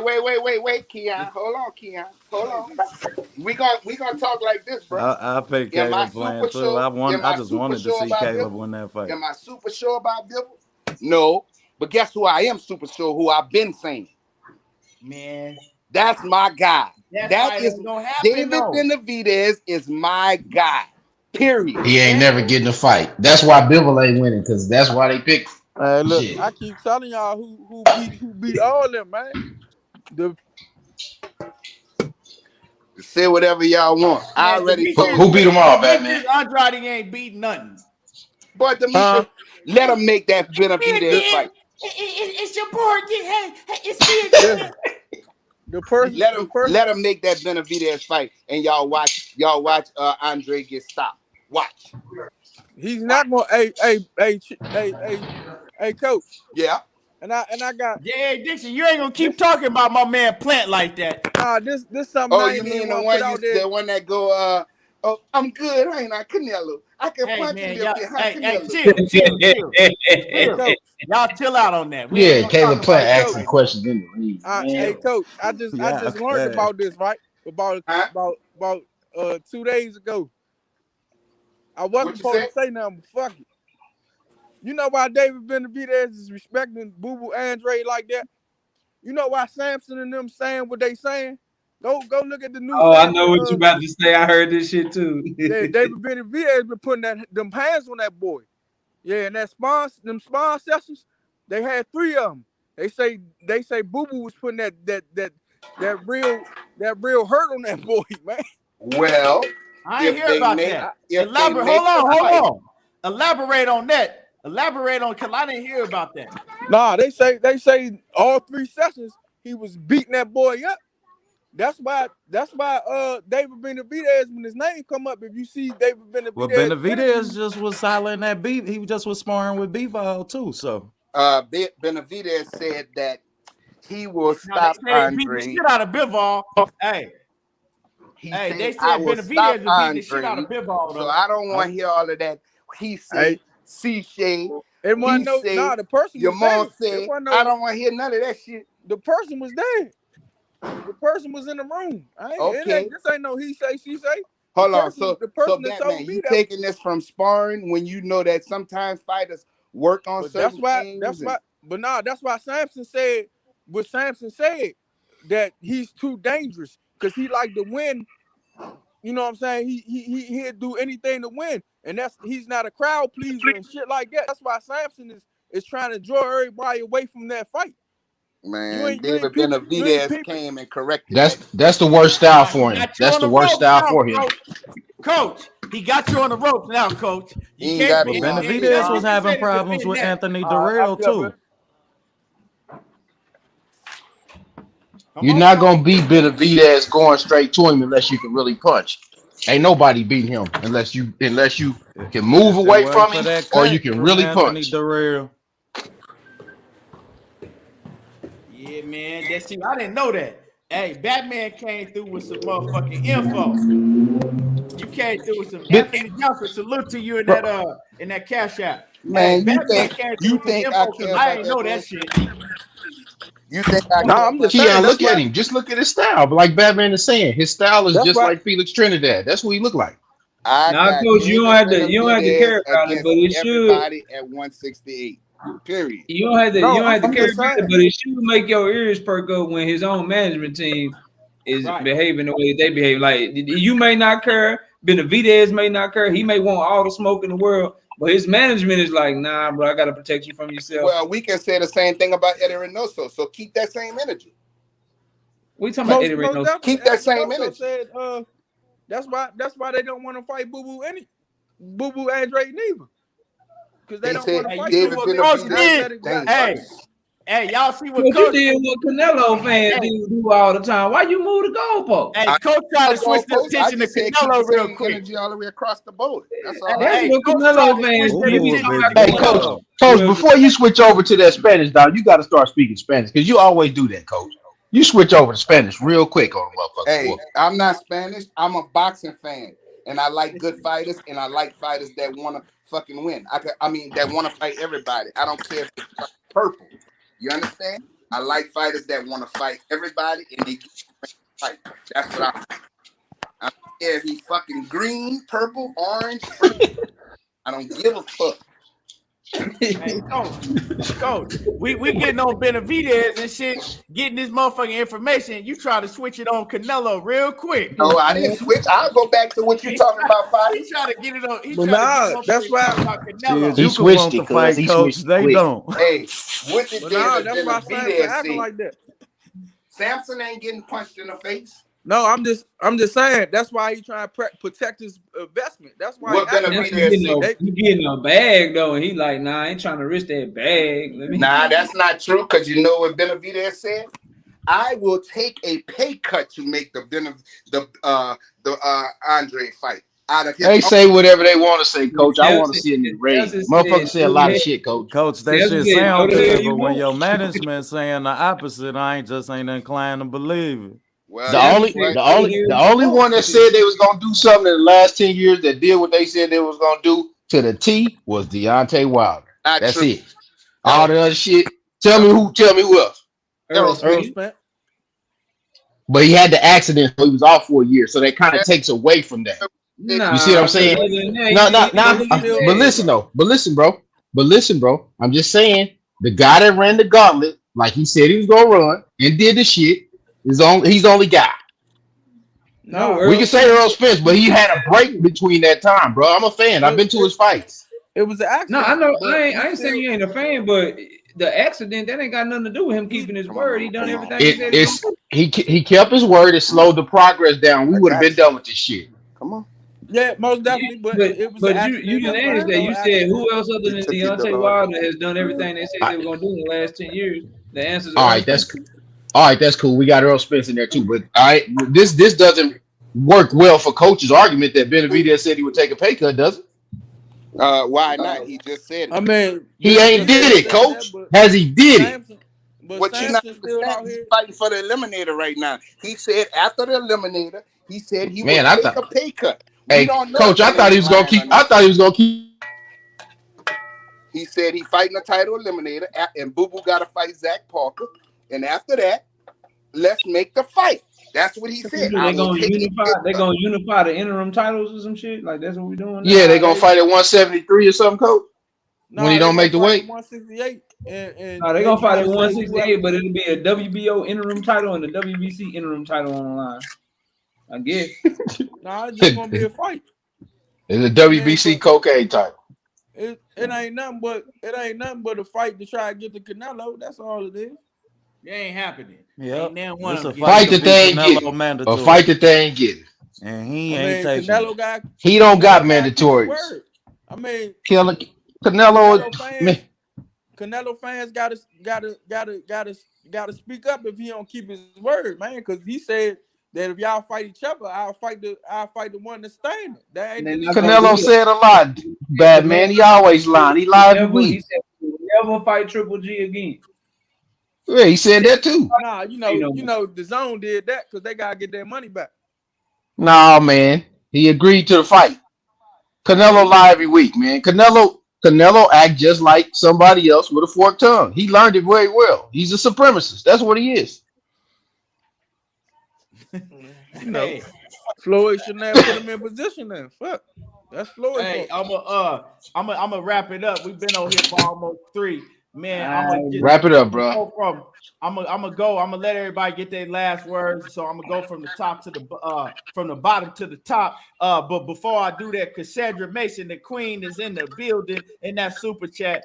She says, Keon, I was off the live for a while, but you heard? She said, but have you heard anything about Munguia sending an offer to Charlo? No, Charlo and PBC sent the offer to Munguia. Yeah, so that happened. So it did happen, Yeah, but it was the Jermall other way around, Charlo. Cassandra. Now, and we cooked on that. We cooked on that whole topic. So let me see. Let me go. I'm gonna just go from. Let me go with Coach first. Coach, give me your last words before we get up out of here, Coach. Hey man, it's always a pleasure to cook with y'all. This shit fun as hell, man. Yes, sir. Yes, I sir. And love y'all you. hit the like button too. Y'all smash my like button. I love debating, so you know. Yes, sir. And Everybody Coach got will stand on opinions. his square. Hey, but we ain't gonna act. We let's not act like that motherfucking Batman didn't come in here and drop a bomb on you today, Coach. Man, that ain't no fucking bomb. You'll be back. Hey, Coach go Dustin though. He gonna be back tomorrow. Motherfucker, He how ended that's a today. bomb? That ain't no bomb because a motherfucker said because somebody got their opinion and say that Hey, and Coach say that ended somebody today. did something. That ain't no fucking bomb. You know what's a Shit. bomb, Keon? Huh? What's You that, want to know Coach? what's a bomb? What's A that? bomb is I could fight Canelo. I'm pretty good, Canelo. That's a Man, bomb. Coach, Yeah, chill. Chill. I dropped the bomb. Hey, why you bringing up old shit? Why you bringing up old shit? Man? It's crazy he bringing that up because he picked Plant too. Hey, Yeah, man, you bringing up old shit, dog. Come on, man. good man. Love y'all brothers, man. All All right, right, man. Coach. All right, Coach. Let me get Batman. Let me get your last words, Batman. Man, look, man. I'm telling you, man. You know, I wasn't even supposed to put that out there, but you know, that's what So happened. you said it's somebody you know personally that was in the gym with him. Yeah, somebody I know personally. That was Okay, yeah. that be with Boo Boo. But you know Okay, what I'm saying? bet. But man, it is what it is. That's why Benavidez is acting so. That's why he ain't talking that tough to Boo Boo. When Boo Boo name come up, he keep his man, but he ain't really acting tough like that. So, I mean, I hope he take the fight. I hope Sampson get out the way. And I'm just mad at Jermell, man. I mean, Jermall ain't wanting that smoke, man. He want to stay at 160, but you was just about to move to 68 to fight Canelo, and Slim talking all this shit to you, and man, boxing fucked up now, man. But Man, ain't built like that no more, man. yeah, Outside the box media. Let me get your last words and let everybody know where to find you at. Yeah, man. Find me at Outside the Box. Like and subscribe, man. Get there. We gonna be dropping a lot, man. Just had some technical difficulties, man. But go ahead, like and subscribe. I appreciate cooking with y'all, man. It's always a pleasure. Yes, sir. Yes, sir. And my man, Knockout Boxing 86 TV. Let them know where to find you at, when you gonna be doing your show next, and all of that good stuff. Man, Jaime Munguia, you on the clock. Tank Yes, sir. Davis, you making me look bad out here in these streets. And y'all can find me right here on YouTube live every Wednesday night, 7:30 p.m. Central, and every Friday night, 7:30 p.m. Central. But I'm going live Thursday this week instead of Friday because we got an actual showbox card on Friday. So anytime we got a card on Friday, I'll be live on Wednesday and Thursday. So catch me live tomorrow and catch me live Thursday. Then I'm live Sunday morning, 9 a.m. Central Standard Time. And we got daily videos dropping too. Go check out the video we just dropped on Jaime Munguia. And then also dropped the video on the topic we were covering today, Jermell Charlo, and all the stuff he had to say about Terence Crawford and Donald cheating and all that shit. So y'all be sure to go check that out. Key, loyal to the game, Batman, Coach, Outside the Box Media. Money Brown was on here earlier. Everybody that was on the panel, salute to y'all. Salute to everybody in the chat. Y'all be sure to hit this man like button. It's free. Put your seatbelt on when you hop in this car. You know what I'm saying? Be safe out here. Just smash the like button so that, you know, that man shit can get shared because he's doing great work over here. And that's all I got. You let me hop on, man. Yes, sir. Yes, sir. And make sure that y'all go sub to Knockout Boxing 86 TV once again. Hey, we talking about Tank, motherfucking talking about Tank, J.A. Dixon, Mr. Steal Your Chin, and Zenith 360. They gonna catch me in one of these fights. They all gonna jump on me. Yeah, you had a problem with me buying pay-per-views, huh? Huh? Hey, Kwame. motherfucking. Are you coming on later? Lord to the game, boxing talk. Go ahead and cook. I'm trying to get on. I'm trying to get on Drigo head, man. Later on, man. Tell them to stop all that. Jermell Charlo scared of Terence Crawford shit, man.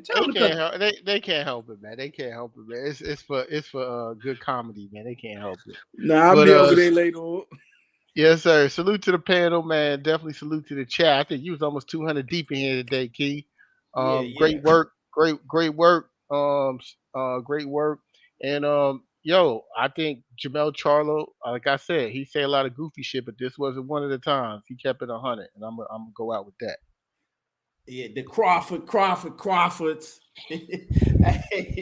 hey, man, y'all hit the like button, man. Look, Kwame, you coming on tonight? Yeah, I'll be on there tonight. Yes, what sir. Time? Let everybody know what time you coming on.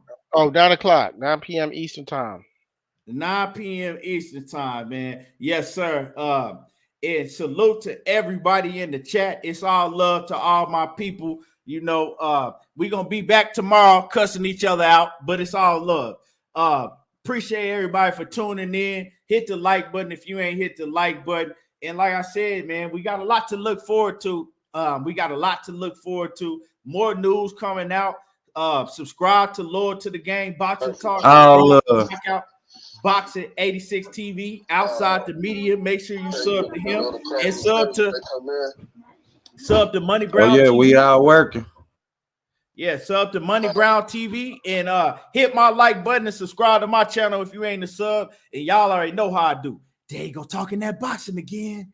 And I'm gone, y'all. Appreciate everybody. Appreciate it.